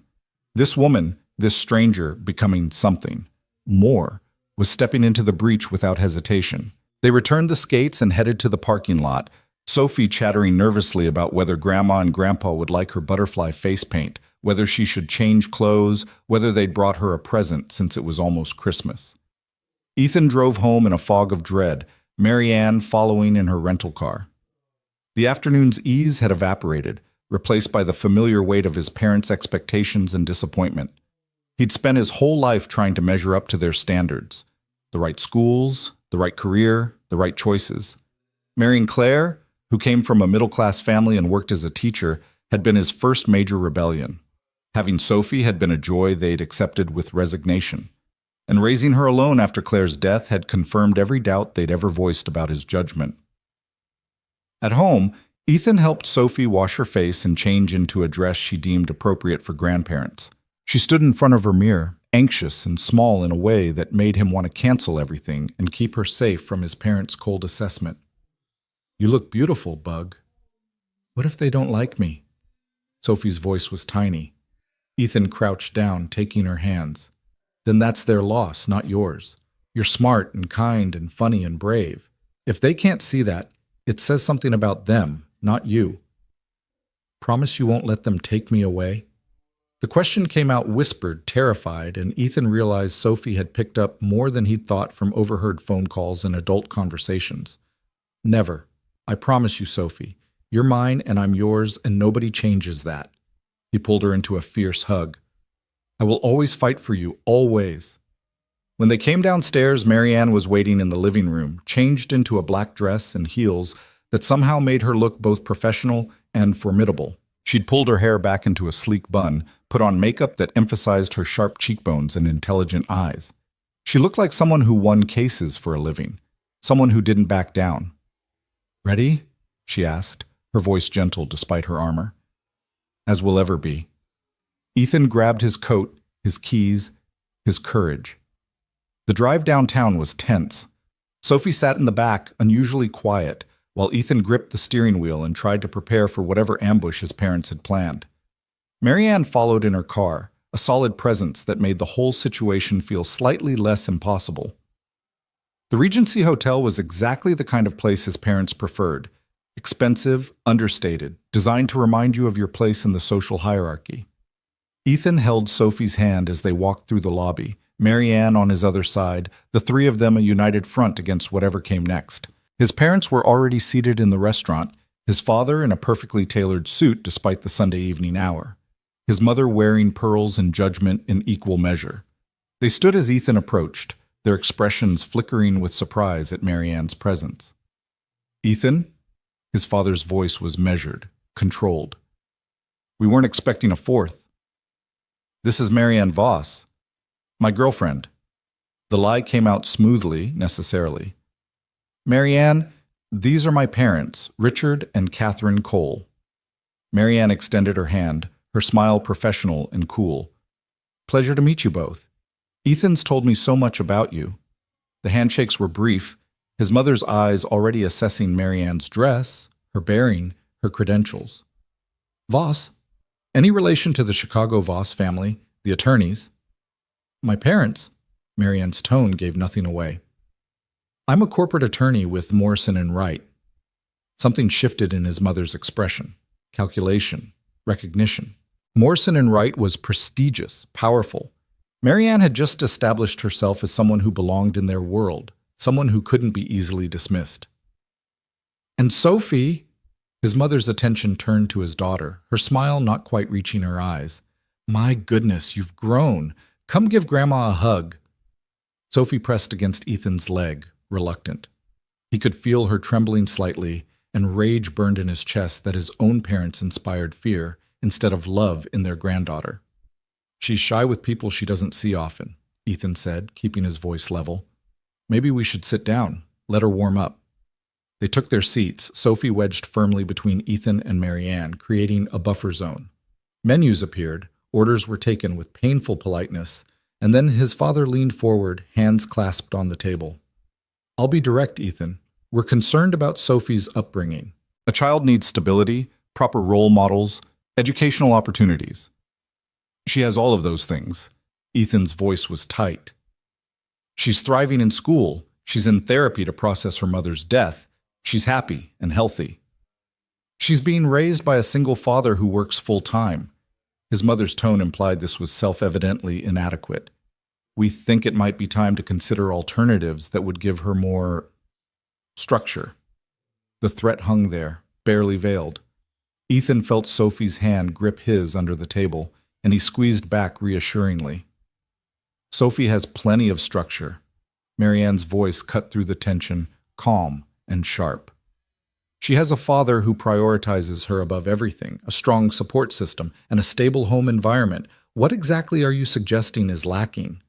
His mother's eyes narrowed slightly. I'm not sure this concerns you, dear. This is a family matter. I'm part of this family now. Marianne's smile didn't waver. Ethan and I have been together for several months.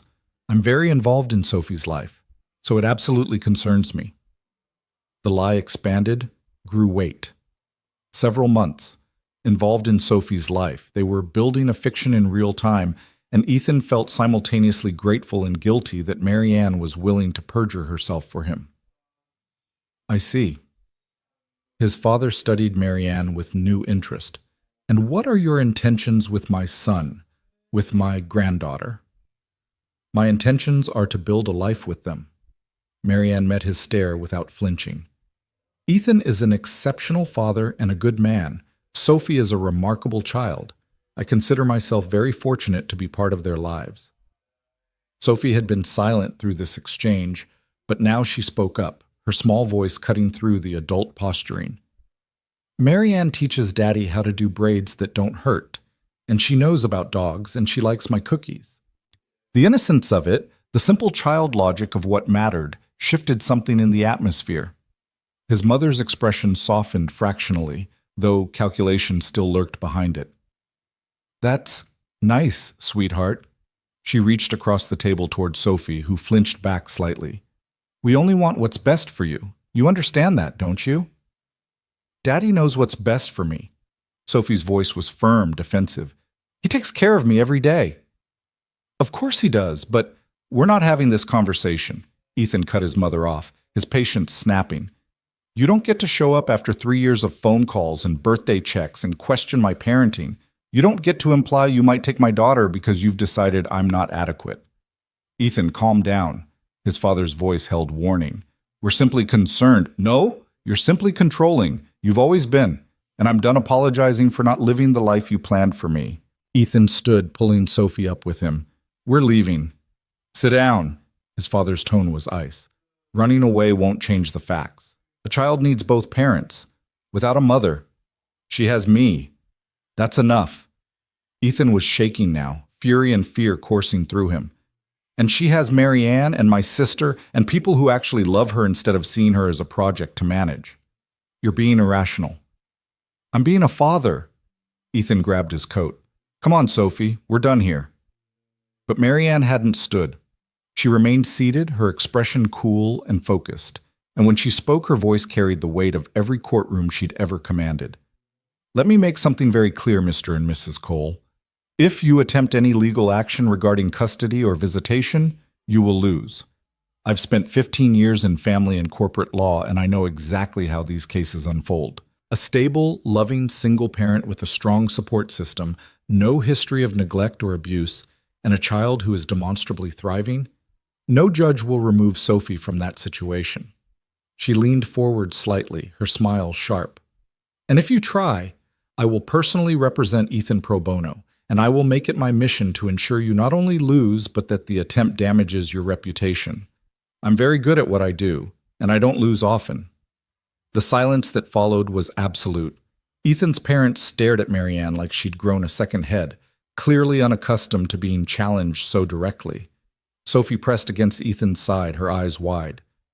Furthermore, Marianne continued, if you actually care about your granddaughter, if this is truly about her welfare and not about control, you'll recognize that what she needs is your support, not your interference. You'll call more than twice a year. You'll visit without making demands. You'll be grandparents instead of critics. She stood now, her heightened heels making her nearly eye level with Ethan's father. The choice is yours. Be part of Sophie's life in a meaningful, positive way, or stay distant and stop pretending you have a say in how she's raised. But don't threaten this family again. It won't end well for you. Then she turned to Ethan and Sophie, her expression softening completely. Shall we go? I think we've had enough fancy dining for one evening. Ethan could only nod, too stunned and grateful to form words. They walked out of the restaurant together, leaving his parents sitting in shocked silence, their power move turned back on them by a woman they'd tried to dismiss. In the parking lot, as soon as they were out of view, Ethan stopped and turned to Marianne. You didn't have to do that. Yes, I did. Her voice was fierce. Nobody threatens your daughter. Nobody. Sophie was crying now, silent tears streaming down her face, and Ethan picked her up, even though she was getting too big for it, holding her while she shook. It's okay, Bug. It's okay. They can't do anything. Marianne made sure of that. I was scared, Sophie whispered against his neck. They were so mean. I know. I'm sorry. Ethan looked at Marianne over Sophie's head, this woman who'd transformed from stranger to defender in the space of 3 days. Thank you. I don't know how to thank you. You don't have to. Marianne's hand found his shoulder, a solid presence. That's what partners do. They protect each other. The word landed between them, heavy with meaning. Partners. Not strangers playing pretend, but people who showed up when things got hard. Sophie lifted her head from Ethan's shoulder, looking at Marianne with new eyes. Are you really Daddy's girlfriend? The question hung there, and Ethan held his breath. They'd lied to his parents, built a fiction to protect themselves. Now Sophie was asking for the truth. I'm someone who cares about both of you very much, Marianne said carefully. Your dad and I are still figuring out exactly what that means, but I meant what I said in there. I'm not going anywhere. Sophie studied her seriously, then nodded. Okay. Can we go home now? I'm tired. Yeah, Bug. Let's go home. They drove back in a convoy, Marianne following them through dark streets back to the house that suddenly felt like a fortress instead of just a building. Ethan carried a half-asleep Sophie inside, got her changed into pajamas through her drowsy protests, tucked her into bed with her worn rabbit, and a kiss goodnight. Daddy? Sophie's voice was small in the darkness. Is Marianne going to stay? Do you want her to? She's brave, and she was nice to me even when Grandma and Grandpa were scary. Sophie's eyes were already closing. I think we should keep her. Ethan smiled despite everything. We'll see, Bug. Sleep now. We'll see means maybe yes, Sophie mumbled, already drifting off. Downstairs, Marianne was standing in the living room, looking at the photos scattered across every surface. Sophie at various ages, some including Claire, all capturing moments of a life rebuilt from grief. She's out? Marianne asked as Ethan descended the stairs. For now, though she might have nightmares tonight. My parents have that effect. Ethan ran a hand through his hair, exhaustion catching up with him. I can't believe you did that. You eviscerated them. They deserved it. Marianne's voice was sharp. Using a child as a power play, showing up with threats disguised as concern. That's not grandparenting, that's manipulation. Welcome to my family. Ethan attempted a smile that didn't quite land. Now you understand why I don't see them often. I understand why you're an incredible father despite them, not because of them. Marianne moved closer, her expression softening. You protected Sophie tonight. You stood up to them even though they terrify you. They don't terrify me. Ethan, I'm an attorney. I read people for a living. They absolutely terrify you, and you face them anyway. That's courage. He sank onto the couch, suddenly boneless with relief and delayed fear. They could still try something. Money buys a lot of legal pressure. Let them try. Marianne sat beside him, close but not touching. I wasn't bluffing about representing you. I meant every word. You barely know us. Why would you risk your reputation on this? Because it's the right thing to do. Because that little girl upstairs deserves to stay with her father. Because, Marianne paused, choosing words carefully. Because I meant what I said about partnership. This is what it looks like, showing up when things get hard, standing together against whatever comes. Ethan looked at her, this fierce, brilliant woman who'd crashed into his life 3 days ago with an impossible proposal and was now defending his family like she'd been part of it for years. I think I'm starting to believe this might actually work, he said quietly. This crazy idea of ours. Yeah? Marianne's smile was tentative, hopeful. Even after that disaster of a dinner? Especially after that dinner. You saw the worst of my family and didn't run. Most people would have run. I'm not most people. She said it simply, factually. And neither are you. We're two people who are done pretending, done accepting less than we deserve. Maybe that's enough to build something real. They sat there in the quiet living room, the weight of the evening settling around them like snow. Outside, the world continued its normal rhythm. Cars passing, neighbors turning off lights, the ordinary machinery of other people's ordinary lives. But inside this house, something had shifted. Something that felt less like a business arrangement and more like the beginning of actual family. Ethan thought about his parents, about their cold calculation and implied threats. He thought about Sophie asking if Marianne would stay, about the way his daughter had gripped Marianne's hand at dinner, seeking protection from people who should have offered love. He thought about the next 10 days, about whether they'd be enough to turn possibility into commitment. And looking at Marianne, exhausted but fierce, still in her armor of heels and sharp dress, having just gone to war for a child she'd met that afternoon, Ethan thought maybe they already had. The next 5 days blurred together in a rhythm that felt both surreal and natural. Marianne showed up each morning with coffee and bagels, settling into Ethan's kitchen like she'd always belonged there. She worked remotely on her case while Sophie was at school, spreading legal documents across the dining room table, occasionally asking Ethan's opinion on arguments even though he understood maybe half of what she was talking about. When Sophie came home each afternoon, Marianne closed her laptop without hesitation, giving the child her full attention. They baked cookies that actually turned out well, built elaborate blanket forts in the living room, watched animated movies while eating popcorn. Slowly, carefully, Marianne was weaving herself into the fabric of their lives. But something was shifting in Ethan too, something he hadn't anticipated. He'd expected this to feel transactional, practical. Instead, he found himself noticing the way Marianne laughed at Sophie's jokes, the patient way she explained things, how she'd started keeping hair ties on her wrist because Sophie's ponytails never stayed put. He noticed the way his house felt less empty with her in it, the way coming home from work meant walking into conversation instead of silence. He was starting to care about her, really care, and that terrified him. On the 6th day, Rachel showed up unannounced, letting herself in with the key Ethan had given her years ago. She found all 3 of them in the kitchen, Ethan cooking dinner while Marianne helped Sophie with math homework at the table, the scene so domestic it could have been staged. "Well," Rachel said from the doorway, making them all jump. "This is cozy." Sophie launched herself at her aunt. "Aunt Rachel, Marianne's teaching me multiplication tricks. Did you know if you use your fingers you can do the 9 times table really easy?" "I did know that, actually." Rachel hugged Sophie, but her eyes were on Ethan, questions written all over her face. "Marianne, right? We met briefly at the festival." "Good memory." Marianne stood, offering her hand. "You're the sister who's been holding this family together. Ethan talks about you constantly." "Does he now?" Rachel shook her hand, assessment clear in her expression. Sophie, honey, why don't you go play in your room for a bit? I need to talk to the grown-ups. But my homework will still be there in 10 minutes. Go on, Bug. Sophie recognized the tone of adult business and reluctantly headed upstairs, leaving the three of them in weighted silence.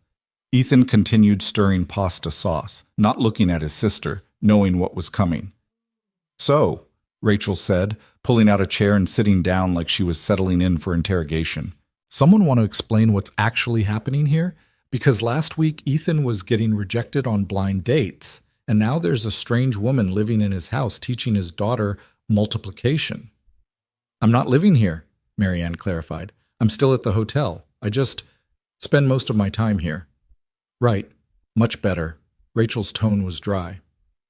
Ethan, you want to feel this one? Ethan set down his spoon, finally turning to face his sister. It's complicated.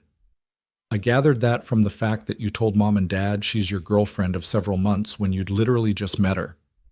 You heard about that dinner? Mom called me.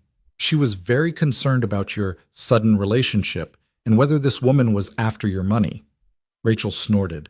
I told her you don't have any money worth chasing, but she wasn't reassured. Marianne's lips twitched slightly. I assure you I have my own money. I believe you. You carry yourself like someone who wins arguments for a living. Rachel leaned forward. What I don't believe is that this is a normal relationship. So what is it actually? Some kind of arrangement? Are you paying her to play house? Jesus, Rachel, no. Ethan felt heat rise in his face. It's not like that. Then what is it like? Because I love you, but I'm not going to watch you make terrible decisions that hurt Sophie. She's already getting attached. She talks about Marianne constantly. What happens when this woman goes back to Chicago and Sophie loses another person she cares about? The accusation hit like a slap, mostly because it voiced every fear Ethan had been trying to ignore. He looked at Marianne, who was watching him with an unreadable expression. I'm not going to hurt Sophie, Marianne said quietly. That's the last thing I want. But you are going back to Chicago. Rachel's voice gentled slightly. That's where your life is. Your job, your home. This has an expiration date, and my niece doesn't understand that. Rachel, Ethan started, but Marianne interrupted. You're right. About everything. She stood, gathering her things with controlled movements. I should go. Give you two space to talk. Marianne, wait. But she was already heading for the door, her composure cracking just enough for Ethan to see hurt underneath. The door closed behind her, and Ethan rounded on his sister. What the hell, Rachel? What the hell yourself? You let a complete stranger into Sophie's life without talking to me, without thinking through what happens when she leaves. Rachel's voice rose. You're so desperate for Sophie to have a mother figure that you're not seeing clearly. This woman, she seems nice, but you don't know her. Not really. And Sophie is already calling her by name, holding her hand, trusting her. What happens in 4 days when Marianne goes back to her real life? I don't know. The admission burst out of Ethan, raw and scared. I don't know, okay? I don't know what I'm doing. I don't know if this is the best decision or the worst one. But for the first time in 3 years, Sophie is happy. Really happy. She's asking about the future like she believes good things can happen. And I'm not drowning anymore, Rach. For the first time since Claire died, I feel like I can breathe. His sister's expression softened. Ethan, she showed up out of nowhere and offered exactly what we needed. A partner. Someone who sees Sophie as a blessing instead of a burden. Someone who stood up to Mom and Dad and made them back down. Ethan's voice cracked. And yeah, maybe it's crazy. Maybe I'm making a huge mistake. But I'm tired of being scared, tired of playing it safe and ending up alone anyway. Rachel pulled him into a hug, and Ethan let himself lean into his sister's familiar comfort. I just don't want you hurt again. Either of you. I know, but hurt is part of life. Hiding from it doesn't make it go away. He pulled back, wiping his eyes roughly. I need to go after her, talk to her. Yeah, you do. Rachel squeezed his shoulder. And when you come back, we're having a real conversation about how this is going to work long term. But Ethan, for what it's worth, I've never seen you look at anyone the way you look at her. Not even Claire. The observation stunned him. That's not... It is. With Claire, you were young and in love and building a life. This is different. This is two people who've been broken choosing each other anyway. There's something powerful in that. She pushed him toward the door. Now go. Sophie and I will handle dinner. Ethan grabbed his coat and keys, his heart hammering as he drove toward the Regency Hotel. Night had fallen fully now, the city lit up with Christmas decorations that seemed to mock the chaos in his chest. He'd been so focused on whether Marianne was right for Sophie that he hadn't examined what she was becoming to him. Someone who made him laugh. Someone he looked forward to seeing every morning. Someone whose absence left a hole in his day that had nothing to do with parenting support and everything to do with wanting her presence specifically. He was falling for her. Maybe had already fallen. The realization was terrifying. At the hotel, he talked his way past the desk clerk with enough desperation that she took pity and called Marianne's room. The phone rang 4 times before Marianne answered, her voice carefully neutral. "I'm downstairs," Ethan said without preamble. "Can we talk?" "Please." A long pause, then, "Room 412, give me 5 minutes." He took the elevator up, counting heartbeats, rehearsing and discarding a dozen different speeches. When Marianne opened the door, she'd changed into yoga pants and a sweater, her hair loose around her shoulders, makeup gone. She looked younger, more vulnerable, and Ethan's chest ached with wanting to make this right. "Come in." She stepped aside and he entered the hotel room that had been her home for 10 days. Legal documents covered the desk, her laptop open to what looked like a brief. A suitcase stood in the corner, half-packed. His stomach dropped. "You're leaving early." "I called my office, asked them to push up my return." Marianne wouldn't meet his eyes. "Your sister is right. I'm inserting myself into your lives without thinking about the consequences. Sophie is getting attached, and when I leave, what if you didn't leave?" The words came out before Ethan could stop them. Marianne finally looked at him. "What? What if you didn't go back to Chicago? What if you stayed?" He was improvising wildly now. No plan, just desperate hope. "You said you could work remotely. You said you wanted this, a family, a partner, someone to build a life with. We have that. We're building it. Why does it have to end?" "Because this isn't real, Ethan." Marianne's voice was strained. "We met a week ago. It's pretend. We're playing house because we're both lonely and scared, but that's not the same as actual love, actual commitment. Isn't it?" He moved closer, needing her to hear this. "You've shown up every day. You've been patient with Sophie. You've defended us against my parents. You've fit into our lives like you were always meant to be there. That's not pretend, that's real. It's a trial period, an experiment."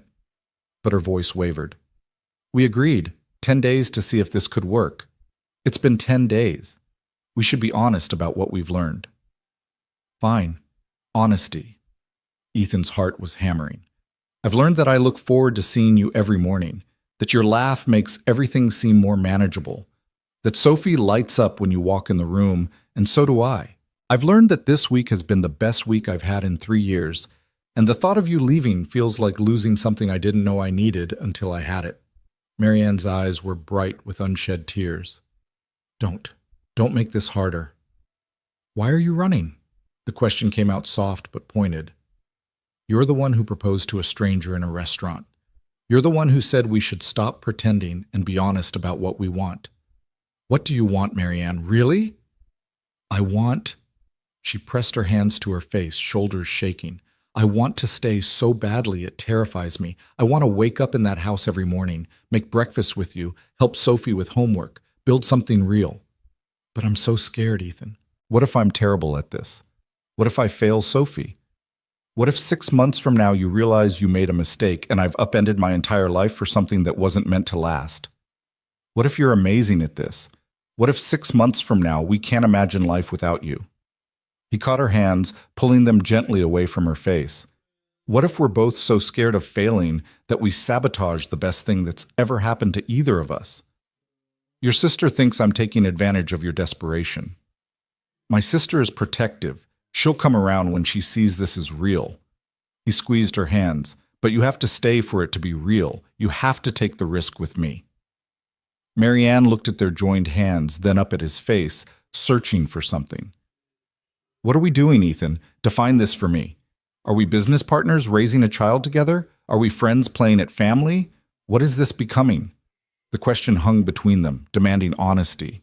Ethan thought about the past 10 days, about every moment that had felt like more than convenience.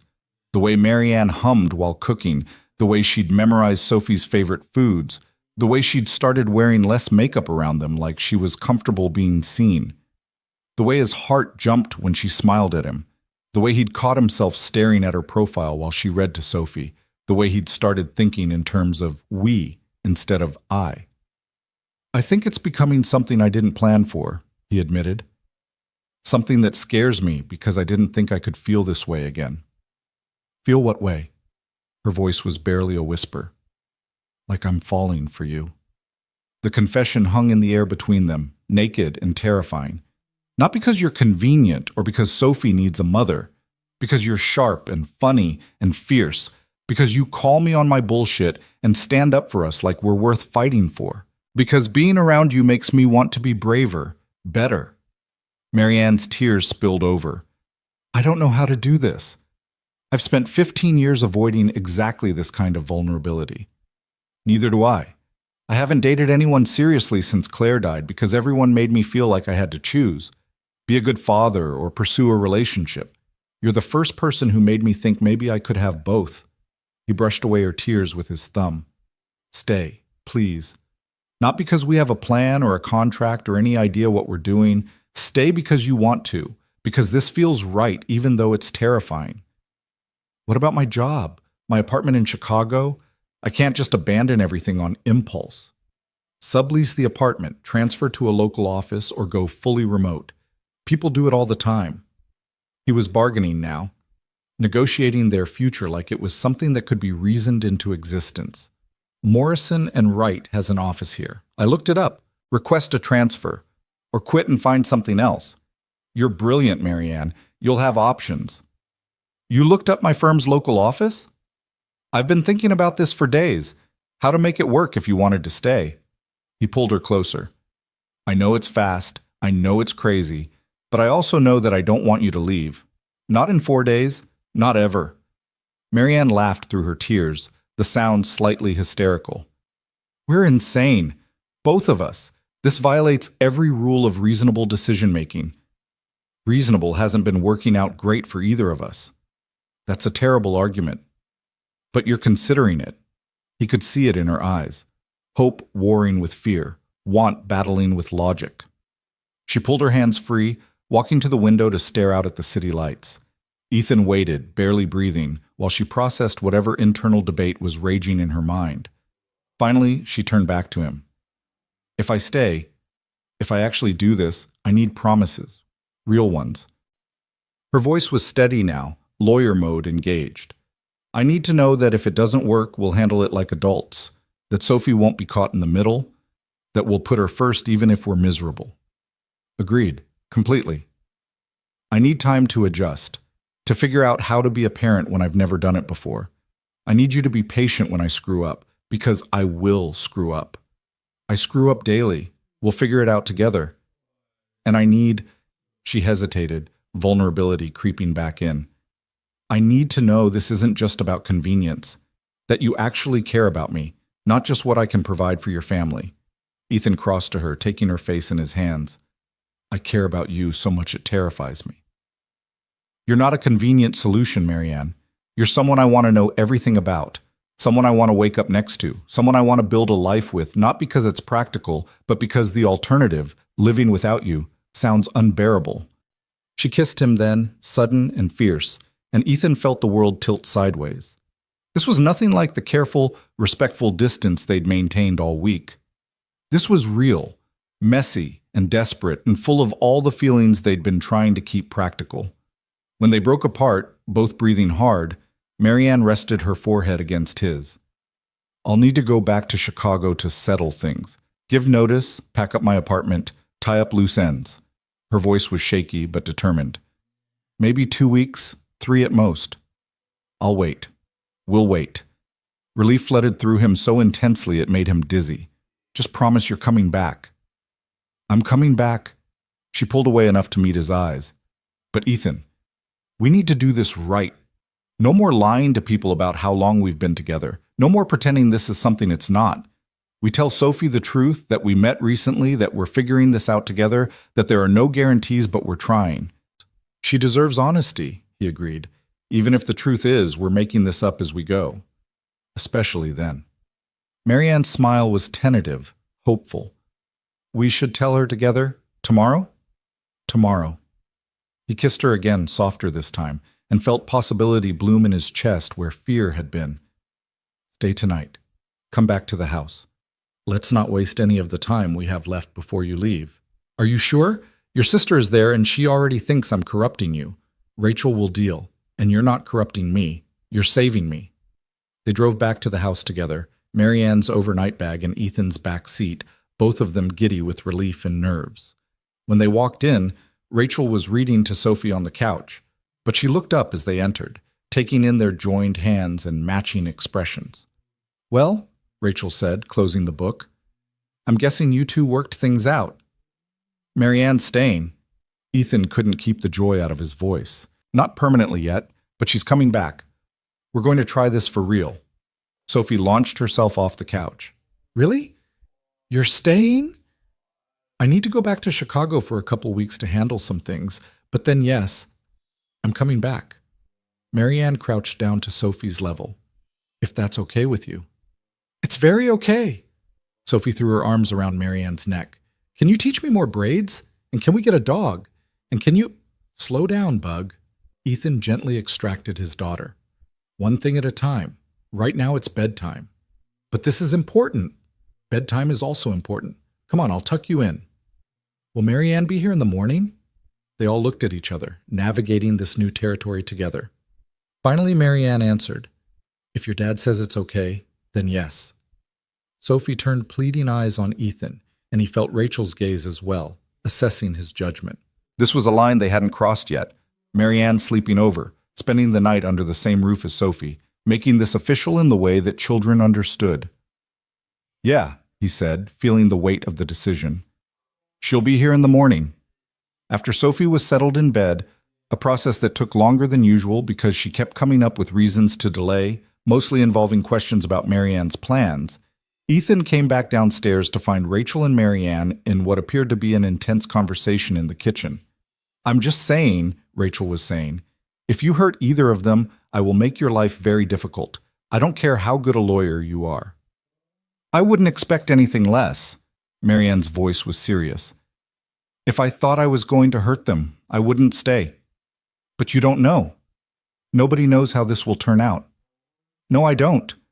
But I know I'm going to try as hard as I can to make it work. I know Sophie matters to me. And your brother... Marianne paused. Your brother is one of the best men I've ever met. I'm not going to take that lightly. Rachel studied her for a long moment, then nodded. Okay, but I'm watching. And if you break his heart, you'll answer to me. Fair enough? Marianne extended her hand. Truce? Truce. Rachel shook it, then pulled Marianne into an unexpected hug. Welcome to the family, I guess. We're a mess, but we're loyal. I'm counting on it. After Rachel left, Ethan and Marianne sat together on the couch, exhausted by the emotional whiplash of the day. Ethan had given her one of his t-shirts to sleep in, and seeing her in his clothes, in his house, felt both surreal and perfectly right. This is really happening, Marianne said, more to herself than to him. Having second thoughts? Constantly, but I'm staying anyway. She leaned against him, and he wrapped an arm around her shoulders. Tell me this isn't completely insane. This is completely insane, Ethan said honestly. But I think maybe that's okay. Maybe the sane approach wasn't working for either of us. They sat in comfortable silence, the house settling around them, and Ethan felt something he hadn't experienced in years. Peace. Not the absence of problems, but the presence of hope. The belief that tomorrow might be better than today, that the future held possibility instead of just more loneliness. His phone buzzed with a text from his mother. We need to discuss your relationship with this woman. Call me. Ethan deleted it without responding. His mother's approval or disapproval didn't matter anymore. He'd spent too long letting other people's expectations dictate his choices. This, Marianne, Sophie, the family they were building, this was his decision, his life, his chance at happiness. My parents are going to keep pushing, he said. They don't give up easily. Let them push. We'll push back. Marianne's voice was drowsy but determined. Together, together, he echoed, and felt the words settle into his bones like a promise. They fell asleep on the couch that night, too tired to make it upstairs, wrapped around each other like they'd been doing this for years instead of days. When Ethan woke at 3 a.m. to the sound of Sophie crying, Marianne stirred with him. Nightmare? She whispered. Probably. She gets them sometimes. He started to disentangle himself, but Marianne stood too. Can I come? Or is that overstepping? Come. He took her hand and together they climbed the stairs to Sophie's room. His daughter was sitting up in bed, clutching her rabbit, tears streaming down her face. Daddy? I'm here, Bug. Bad dream? He sat on the edge of her bed, and Sophie immediately crawled into his lap. Grandma and Grandpa took me away and you couldn't find me and Marianne wasn't there and... The words tumbled out between sobs. Hey, that's not going to happen. Nobody's taking you anywhere. Ethan rocked her gently. I promise you, Sophie, you're mine, always. But they were so mean and they said they were wrong. Marianne spoke from the doorway and Sophie's head jerked up. Can I come in? Sophie nodded and Marianne entered the room, sitting on the bed next to them. Sophie, I want you to understand something. Your grandparents don't get to make decisions about your life. Your dad does. And he will never, ever let anyone take you away from him. Neither will I. But you're leaving. Sophie's voice was small, accusing. For a little while. To pack up my things and move here permanently. But I'm coming back, I promise. And when I do, I'm staying. For real.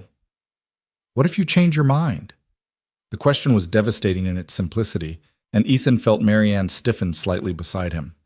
But she didn't deflect or offer empty reassurances. Instead, she looked Sophie directly in the eyes. I might mess up sometimes. I might say the wrong thing or do something that hurts your feelings without meaning to. But I won't change my mind about wanting to be here. About wanting to be part of your family. That's a promise I can make and keep. Sophie studied her seriously, then held out her pinky. Pinky promise? Marianne linked her pinky with Sophie's. Pinky promise. Okay. Sophie relaxed slightly against Ethan. Can you both stay until I fall asleep? They stayed, Ethan holding Sophie while Marianne sat beside them, humming quietly. When Sophie's breathing finally evened out into sleep, they carefully extracted themselves and tiptoed from the room. In the hallway, Marianne leaned against the wall, eyes closed. I can't fail her, Ethan. I can't be another person who leaves. You won't be. You don't know that. Nobody knows that. I know you made her a promise and you meant it. I know you're terrified of screwing this up, which means you care enough to try your hardest. He pulled her close. That's all any parent can do. Try their hardest and hope it's enough. They made it to Ethan's bedroom this time, falling into bed exhausted. Marianne curled against him, her head on his chest, and Ethan stared at the ceiling, processing everything that had happened in the span of a few hours. 10 days ago, he'd been sitting in a restaurant, humiliated and alone. Tonight, he was lying in bed with a woman he was falling for, his daughter asleep down the hall, and a future that looked nothing like he'd planned but somehow felt exactly right. Ethan? Marianne's voice was quiet in the darkness. Yeah? Thank you for not giving up on this. On us. Thank you for showing up in the first place. He kissed the top of her head. For being brave enough to ask a stranger to marry you. Still the craziest thing I've ever done. Best crazy thing, though. Yeah, she agreed softly. Best crazy thing. They fell asleep like that, wrapped in each other and the fragile hope of new beginning, neither of them knowing that the hardest test was still to come. Marianne left for Chicago on New Year's Day, and the house felt immediately emptier despite her promise to return. Sophie moped for the first 2 days, asking repeatedly when Marianne was coming back, if she'd changed her mind, if they should call to make sure she was okay. Ethan found himself checking his phone obsessively, waiting for updates that came in scattered texts throughout the day, photos of her apartment packed into boxes, complaints about Chicago traffic. A selfie with her resignation letter that made his heart skip with the reality of what she was sacrificing to be with them. 3 weeks maximum, she'd promised before leaving. I'll wrap everything up and be back before you know it. But 3 weeks felt impossibly long when every evening Sophie asked if today was the day Marianne returned. Ethan tried to fill the time, extra movie nights, trips to the children's museum, elaborate cooking projects that resulted in more mess than edible food. But the absence was palpable, a Marianne-shaped hole in their routine that made both of them realize how quickly she'd become essential. On day 12, Ethan's phone rang at 10 p.m., his mother's number. He almost didn't answer, exhaustion and dread warring in his chest. But something made him pick up, perhaps the lingering fear that she might actually follow through on her threats. Ethan, his mother's voice was clipped, formal. We need to meet. Tomorrow. It's important. If this is about custody, it's about your future. Sophie's future. 1 hour of your time. That's all I'm asking. Lunch at Marcello's at noon. Just you. Every instinct screamed to refuse, but the lawyer in his mother's voice, the one that had won courtroom battles and negotiated corporate deals, made him pause. This wasn't a request. This was a summons. Fine. 1 hour. But if you bring lawyers or start making threats, no lawyers, I promise. Something in her tone was different, less sharp. Just a conversation, Ethan. Mother to son. She hung up before he could respond, leaving him staring at his phone in confusion and apprehension. He texted Marianne immediately. My mother wants to meet tomorrow. Just me. I don't trust this. The response came within minutes. Want me to come back early? I can be on a plane tonight. Ethan smiled despite his anxiety. No. You need to finish your stuff. I can handle my mother for an hour. Probably. You're braver than you think. Call me after? Promise. The next morning, Ethan dropped Sophie at Rachel's. His sisters raised eyebrows and pointed questions about the meeting taking up most of the handoff. Then he drove to Marcello's with sweating palms and a racing heart, trying to prepare for whatever ambush his mother had planned. She was already seated when he arrived, dressed in a navy suit that probably cost more than Ethan's monthly mortgage, her hair perfect, her posture impeccable. But as Ethan approached the table, he noticed details he'd missed before. New lines around her eyes, a tightness to her mouth that spoke of stress, hands that fidgeted with her water glass in an uncharacteristic display of nerves. Ethan, thank you for coming. She stood, hesitated, then sat back down as he took the chair across from her. Let's skip the pleasantries. What do you want? He was too tired for games, too worn down by years of disappointment to pretend civility they didn't feel.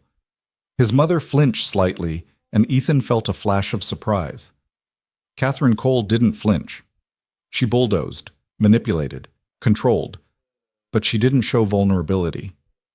I want to apologize. The words hung in the air between them, so unexpected that Ethan was certain he'd misheard. What? I want to apologize for the dinner at the Regency, for the threats, implied and otherwise, for the way we've handled everything since Claire died. His mother's voice was steady but strained, like she was forcing out words that didn't come naturally. Your father and I have been discussing things, and we've realized we've been unfair. Ethan leaned back in his chair, suspicious and confused in equal measure. Unfair, that's one word for it. We were scared. The admission seemed to cost her. When Claire died, when we saw you struggling, we convinced ourselves that you couldn't handle raising Sophie alone, that she needed more structure, more resources than you could provide. We thought we were helping by offering to take over. You thought you were helping by threatening to take my daughter away from me? We never actually filed anything. The threats were... She paused, choosing words carefully. Leverage. Badly conceived leverage meant to push you toward accepting our help. It was wrong. It was cruel. Ethan's voice was hard. You made me terrified for 3 years that you'd try to take Sophie. You made my daughter afraid of her own grandparents. That's not concern, Mom. That's control. I know. His mother's composure cracked slightly. I know, and I'm sorry. Your father is sorry too, though he's too stubborn to say it himself. We handled everything wrong. Why now? Why the sudden change of heart? Ethan couldn't help the skepticism in his tone. His parents didn't apologize. They strategized, maneuvered, won. Apologies were admissions of defeat. His mother took a sip of water, buying time. Your girlfriend, Marianne. After that dinner, she sent me an email. Very professional, very thorough. She laid out exactly why any custody action would fail, yes, but more than that. His mother met his eyes. She explained what we were doing to Sophie. The psychological impact of making a child feel unsafe with family members who should be sources of comfort. She attached research on childhood trauma, studies on stability and attachment, and she ended by asking if we actually cared about Sophie's well-being or just about winning. Ethan felt something warm bloom in his chest. Marianne hadn't mentioned sending an email, but of course she had. Of course she'd taken the lawyer's approach, facts, research, a carefully constructed argument that couldn't be dismissed as emotion. That must have been hard to read, Ethan said, not entirely without sympathy. It was a wake-up call. His mother's hands finally stilled on the water glass. We've been so focused on what we thought Sophie needed that we never asked what she actually needs. And what she needs is her father, you, Ethan, not us stepping in to fix things. You're damn right she needs me. I know that now. I should have known it all along. His mother's voice dropped. I wasn't a very present parent to you and Rachel. I was building my career, winning cases, making partner. Your father was the same. We told ourselves we were providing for you, but really we were just absent. And when you chose a different path, when you prioritized Claire and Sophie over career advancement, I think part of me resented it. Resented that you were being the kind of parent I never was. The honesty stunned Ethan into silence.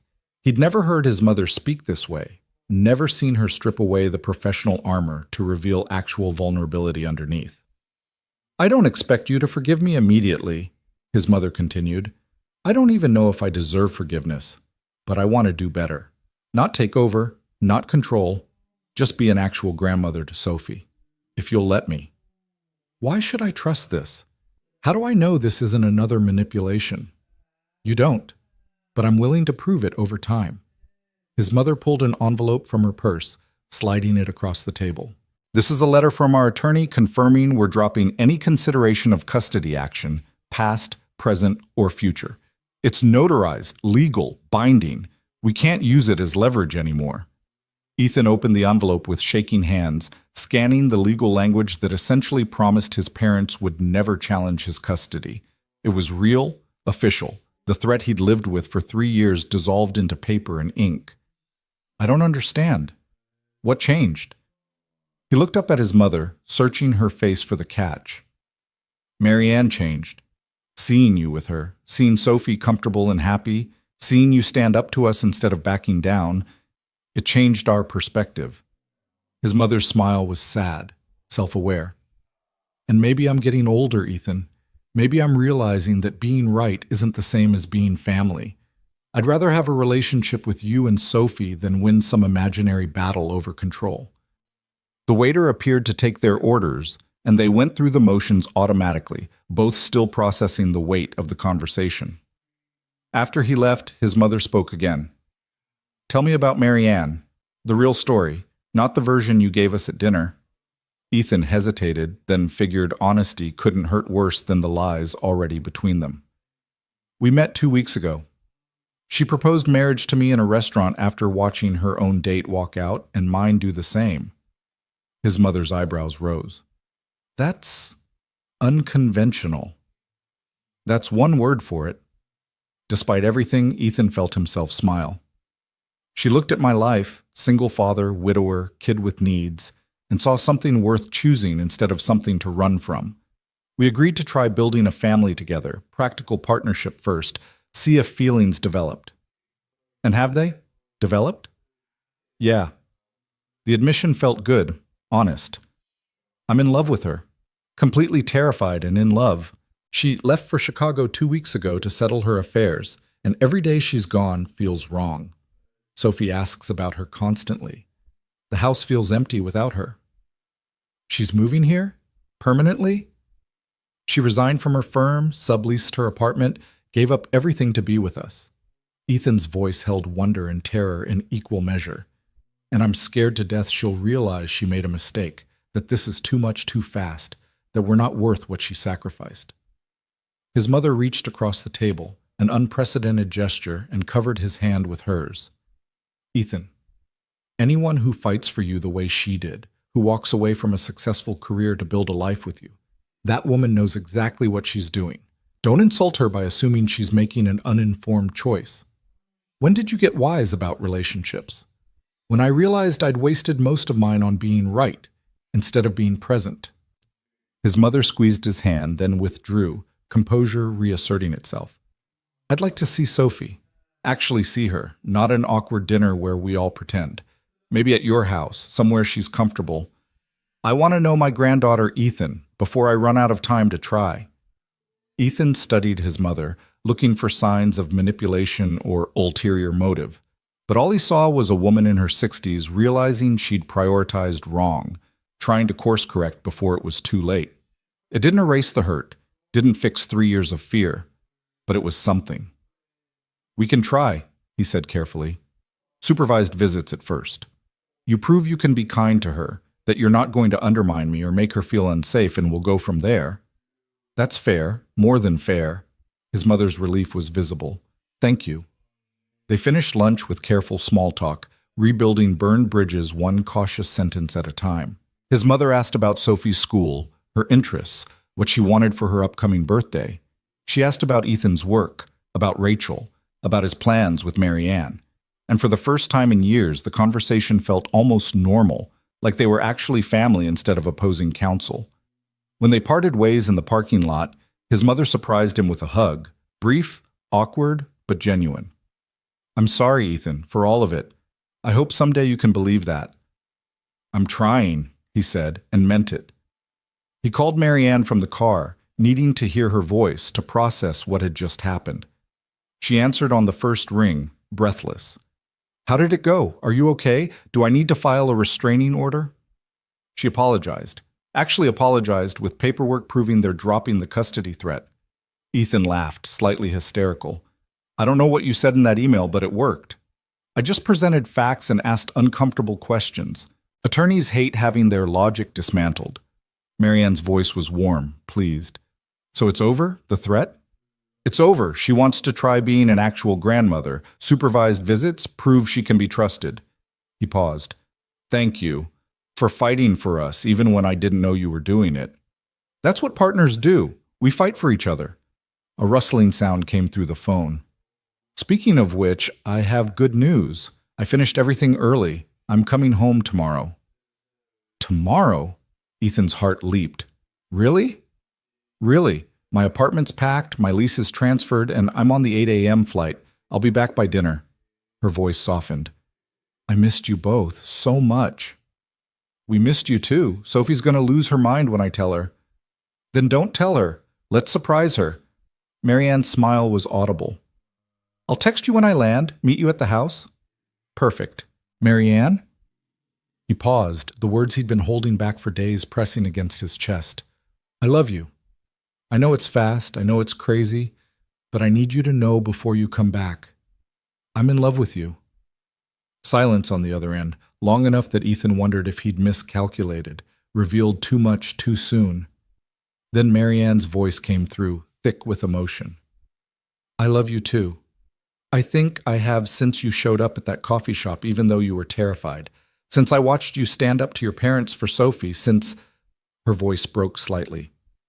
Since I realized you saw me as more than a convenient solution, that you were falling for me the same way I was falling for you.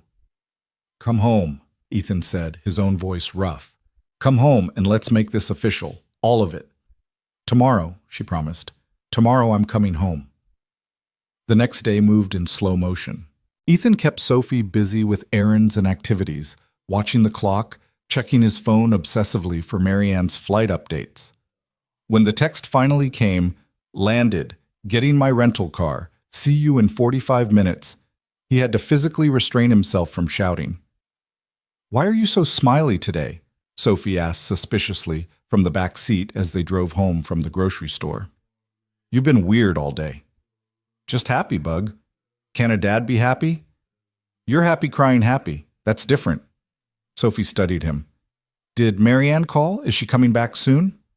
Soon, Ethan confirmed, technically not lying. Very soon. At home, he had Sophie help put away groceries, set the table for dinner, anything to keep her distracted. When he heard a car pull into the driveway, his heart nearly exploded. He positioned himself to block Sophie's view of the window. Bug, can you grab the napkins from the dining room? We already have napkins on the table. Extra napkins, Shkin. For the doorbell rang, cutting him off. Sophie's head whipped toward the sound. I'll get it. She was already running before Ethan could stop her. Sophie yanked open the door, then froze. Marianne stood on the porch, suitcase beside her, hair windblown from travel, exhaustion and joy written across her face. For a suspended moment, they just stared at each other. Then Sophie launched herself forward with a shriek of pure happiness, and Marianne caught her, lifting her up, both of them laughing and crying at once. You came back! You really came back! Sophie wrapped her arms and legs around Marianne like a koala, holding on like she'd never let go. I promised, didn't I? Marianne carried Sophie inside, making eye contact with Ethan over his daughter's head. Everything he was feeling reflected back at him in her expression. Relief, love, the overwhelming rightness of this moment. I thought you'd be gone forever, Sophie said against Marianne's neck. I thought maybe you changed your mind. Never, not for a second. Marianne set Sophie down gently, crouching to her level. I'm here to stay, sweetheart. For real this time. No more leaving. Sophie studied her seriously. Promise? Promise. Marianne held out her pinky and Sophie linked it with her own, sealing the pact. Then Sophie turned to Ethan with an expression far too knowing for a 7-year-old. So is Marianne your girlfriend now? Like, for real? Ethan glanced at Marianne, who nodded slightly. Time for honesty. Actually, Bug, we need to talk to you about that. Can we sit down? They settled in the living room, Sophie between them on the couch, sensing this was important. Ethan took a breath, trying to figure out how to explain their unconventional situation to a child. You know how we told Grandma and Grandpa that Marianne was my girlfriend for a while? That was a lie, though. Sophie's tone was matter-of-fact. I heard you and Aunt Rachel talking about it. Of course she had. Kids heard everything. You're right, it was a lie. But the truth is more complicated, and I need you to understand it.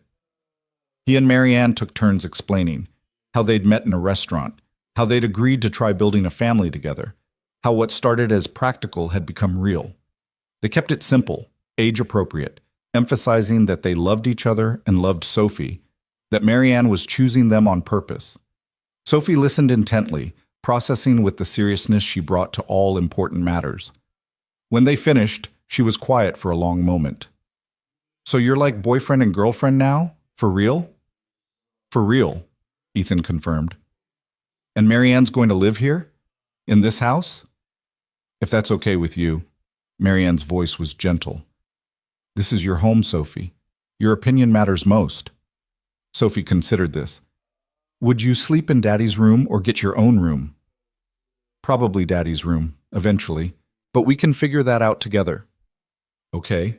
Sophie nodded decisively. And would you do mom things, like pack lunches and come to school stuff and know about braids? I'd love to do all of those things, if you want me to. Marianne paused. Sophie, I'm not trying to replace your mom. She was special and important and will always be part of your life. But I'm hoping I can be someone special too, in a different way. Sophie's eyes filled with tears. I don't remember my mom very much anymore. Sometimes I try really hard, but I can't see her face without looking at pictures. Ethan felt his own throat tighten, pulling Sophie close. That's okay, Bug. That's normal. You were very young when she died. But Daddy remembers her, right? And he can tell me stories. Always. As many stories as you want. Sophie turned to Marianne. Would you be sad if I talked about my mom sometimes? I'd be sad if you didn't. Marianne reached out, gently brushing away Sophie's tears. Your mom was part of making you who you are. That makes her important to me, too. Okay. Sophie took a shuddering breath. Then yes, you can live here and do mom things and be in Daddy's room, but you have to promise not to leave again. I promise. Marianne pulled Sophie into a hug. I'm not going anywhere. They ordered pizza for dinner, too emotionally exhausted for cooking. Sophie chattered nonstop about everything Marianne had missed, school projects, funny things her friends said, a loose tooth that was almost ready to come out. Marianne listened with genuine interest, asking follow-up questions, laughing at Sophie's dramatic retellings. After dinner, after Sophie's bath and the usual bedtime negotiations, they tucked her in together. Sophie grabbed both their hands. Can I ask you something? Anything, Ethan said. Are you going to get married? Like for real? Married with a wedding and everything? Ethan and Marianne exchanged glances. They hadn't discussed this explicitly, the question of actual marriage versus just living together. But looking at Marianne now, at the woman who'd upended her life to be with them, Ethan knew his answer. Would you want that? He asked Sophie. If Marianne and I got married? Yes! Sophie's enthusiasm was immediate. Then we'd be a real family, official and everything. And Marianne would be my stepmom, right? Emma has a stepmom, and she says it's like having two moms, which sounds better than one. That's very practical reasoning, Marianne said, smiling. But your dad and I would need to talk about it first, okay? Marriage is a big decision. But you'd think about it. We'll definitely think about it. Ethan kissed Sophie's forehead. Now sleep, bug. Big day tomorrow. What's tomorrow? School. Remember that thing you go to 5 days a week? Sophie groaned but was already drifting off, exhausted from emotional whiplash. Ethan and Marianne retreated to the hallway, closing her door to a crack. So, Marianne said softly, marriage. That's on the table officially now. Is it crazy that I want to say yes? Ethan pulled her close. We've known each other 3 weeks. It's completely crazy, but then this whole thing has been crazy from the start. Marianne looked up at him. For what it's worth, I want to say yes too. Not because Sophie wants it or because it makes sense practically, because I want to be your wife. I want this family to be official and permanent. We should wait though. Do this right. Give Sophie time to adjust to you living here before we add more changes. Agreed. 6 months at least? Marianne suggested. Give us time to figure out how to actually live together, navigate the hard parts, make sure this works day to day. 6 months. Ethan kissed her, slow and deep. And then I'm proposing properly, with a ring and a plan and everything. I'm holding you to that. She pulled back slightly. Where am I actually sleeping tonight? I wasn't kidding about figuring out the room situation together. Guest room, Ethan decided. Until we're ready to explain to a 7-year-old why you're in my bed, which, knowing Sophie, will prompt questions I'm not prepared to answer. Marianne laughed. Fair enough. Show me to my temporary quarters? The next 6 months unfolded like a controlled experiment in building family from scratch. Marianne started working remotely for Morrison and Wright's local office, taking over Ethan's dining room as her temporary workspace until they could figure out something more permanent. She learned Sophie's routines, her quirks, her triggers. She attended parent-teacher conferences and school plays, helped with homework, and packed lunches that were definitely fancier than Ethan's had been. They fought, of course, about parenting decisions, about household responsibilities, about whose turn it was to deal with Sophie's dramatic meltdown over refusing to wear a coat. But they fought fair, with Sophie's well-being always the priority, and they always came back together afterward. Ethan's mother kept her word, visiting every 2 weeks for supervised time with Sophie. The first visits were stilted, awkward, but gradually something shifted. Sophie warmed up as her grandmother proved herself safe, and Catherine Cole learned to be a grandparent instead of an authority figure. She asked about Sophie's interests instead of dictating them, brought age-appropriate gifts instead of expensive electronics, sat on the floor to play instead of expecting Sophie to sit still and be appropriate. Rachel became Marianne's fiercest ally once she saw how committed Marianne was to both Ethan and Sophie. They had lunch weekly, Rachel sharing stories from Ethan's childhood, Marianne asking advice on navigating single-parent-turned-step-parent challenges. And slowly, carefully, the house that had been Ethan and Sophie's became theirs. All 3 of them. Marianne's belongings migrated from the guest room to Ethan's room once Sophie declared she understood that grown-ups who love each other sleep in the same bed, and it's not gross, it's just what they do. Her law books appeared on the shelves, her coffee mugs in the cabinet, her running shoes by the door. On a Saturday in late June, Ethan took Sophie to the park, ostensibly for the playground, actually to give him space to ask her something important. Bug, I need to talk to you about something serious. Sophie looked up from the swing set, immediately attentive. Are you sick? Is Marianne sick? Please don't be sick. Nobody's sick. Ethan sat on the swing beside her. I want to ask Marianne to marry me. Like, officially propose with a ring. But I need to know if you're okay with that. Of course I'm okay with it. Sophie's face lit up. I've been waiting for you to ask her. Emma's stepmom said you were probably being slow about it because boys are dumb about romance. Emma's stepmom sounds wise, Ethan said dryly. But this is important, Soph. If we get married, Marianne becomes legally your stepmom. That means she has a say in decisions about you. She's officially family. Are you really ready for that? Sophie stopped swinging, her expression turning serious. Daddy, Marianne already is my family. She makes my lunches and helps with my homework and knows all my favorite things. She stayed when she could have left. She chose us. Her 7-year-old wisdom struck him silent. Making it official with a wedding just means everyone else knows what we already know. When did you get so smart? I've always been smart. You just don't always notice, Sophie grinned. Can I help pick the ring? You want to help? Of course. I have opinions, and I know what she likes. So they went ring shopping together, Sophie taking the task with utmost seriousness. She rejected anything too flashy. Marianne isn't show-offy. Anything too small. It has to be special. Until she found a simple platinum band with 3 small diamonds. This one, Sophie declared, because there's 3 of us now. A diamond for each person in our family.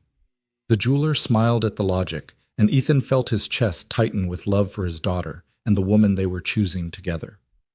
That evening, Ethan made Marianne's favorite dinner while Sophie vibrated with barely contained excitement. Marianne noticed immediately that something was up. Okay, what's going on? You two have been weird all day. Can't we just be in a good mood? Ethan tried for innocent. Daddy's lying, Sophie announced. He's terrible at it. His eye twitches. Traitor, Ethan muttered, but he was smiling. He took a breath, nerves suddenly overwhelming him. This was real now. Official. Actually, there is something. Sophie, can you bring me the box from my nightstand? Sophie raced upstairs and returned with the ring box, presenting it to Ethan with ceremony. Marianne's eyes widened, her hand flying to her mouth. Ethan, let me do this right. He got down on one knee in their kitchen, Sophie bouncing beside him with barely suppressed glee. Marianne Voss, 3 weeks after meeting you, I thought I was losing my mind. 6 months later, I know I lost my heart. You showed up when I'd given up hope. You chose us when everyone else ran. You've made this house a home and this collection of broken pieces into an actual family. He opened the box, showing her the ring Sophie had chosen. I'm not offering you convenience or practicality anymore. I'm offering you love, chaos, a life full of homework help and school plays, and probably more chaos than any sane person would sign up for. But it's yours if you want it. We're yours if you want us. Will you marry me? Will you officially become Sophie's stepmom and my wife and make this family permanent? Marianne was crying now, nodding before he'd finished speaking. Yes, yes, absolutely yes. Ethan slipped the ring on her finger, and Sophie let out a whoop of triumph, launching herself at both of them. They ended up in a pile on the kitchen floor, laughing and crying, the 3 of them tangled together. I helped pick the ring, Sophie announced proudly. See the 3 diamonds? 1 for each of us. It's perfect.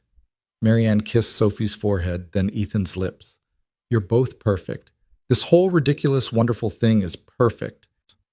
They planned the wedding for October. Small, intimate, just family and close friends in the backyard they'd spent the summer making beautiful together.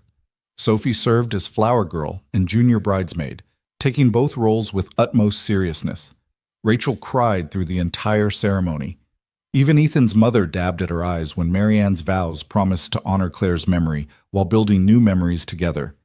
But the moment that broke everyone was when the officiant asked if anyone had words to say, and Sophie spoke up without prompting.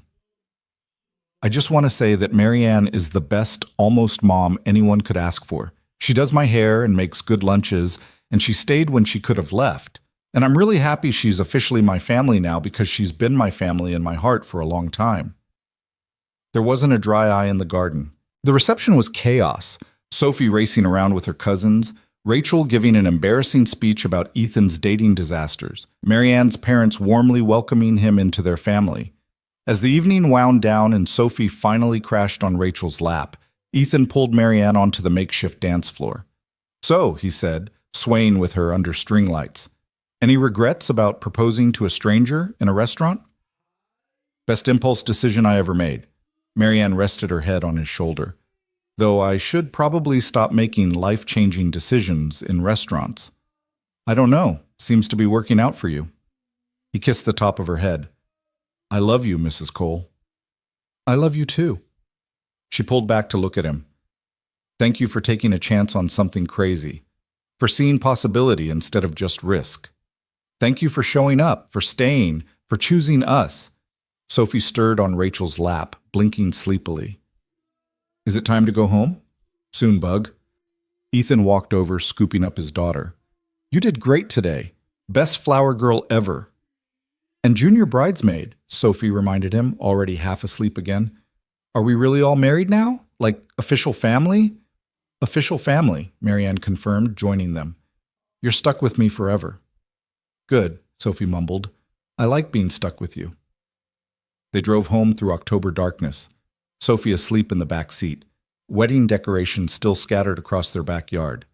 Ethan carried Sophie to bed while Marianne changed out of her wedding dress into comfortable clothes. When he came back downstairs, she was standing in the kitchen, looking at the photos on the refrigerator, new ones of the three of them mixed in with older photos of Claire, creating a visual timeline of loss and healing and new beginning. "She'd be happy for you," Marianne said quietly. "Claire, I think she'd be glad Sophie has someone who loves her the way I do." "She would." Ethan wrapped his arms around Marianne from behind. "You know what the crazy part is? A year ago, if someone had told me I'd meet my wife by getting rejected on a blind date, I would have thought they were insane. A year ago, if someone told me I'd propose to a stranger and end up with a ready-made family, I would have checked myself into therapy." Marianne leaned back against him. "But here we are." "Here we are," he echoed.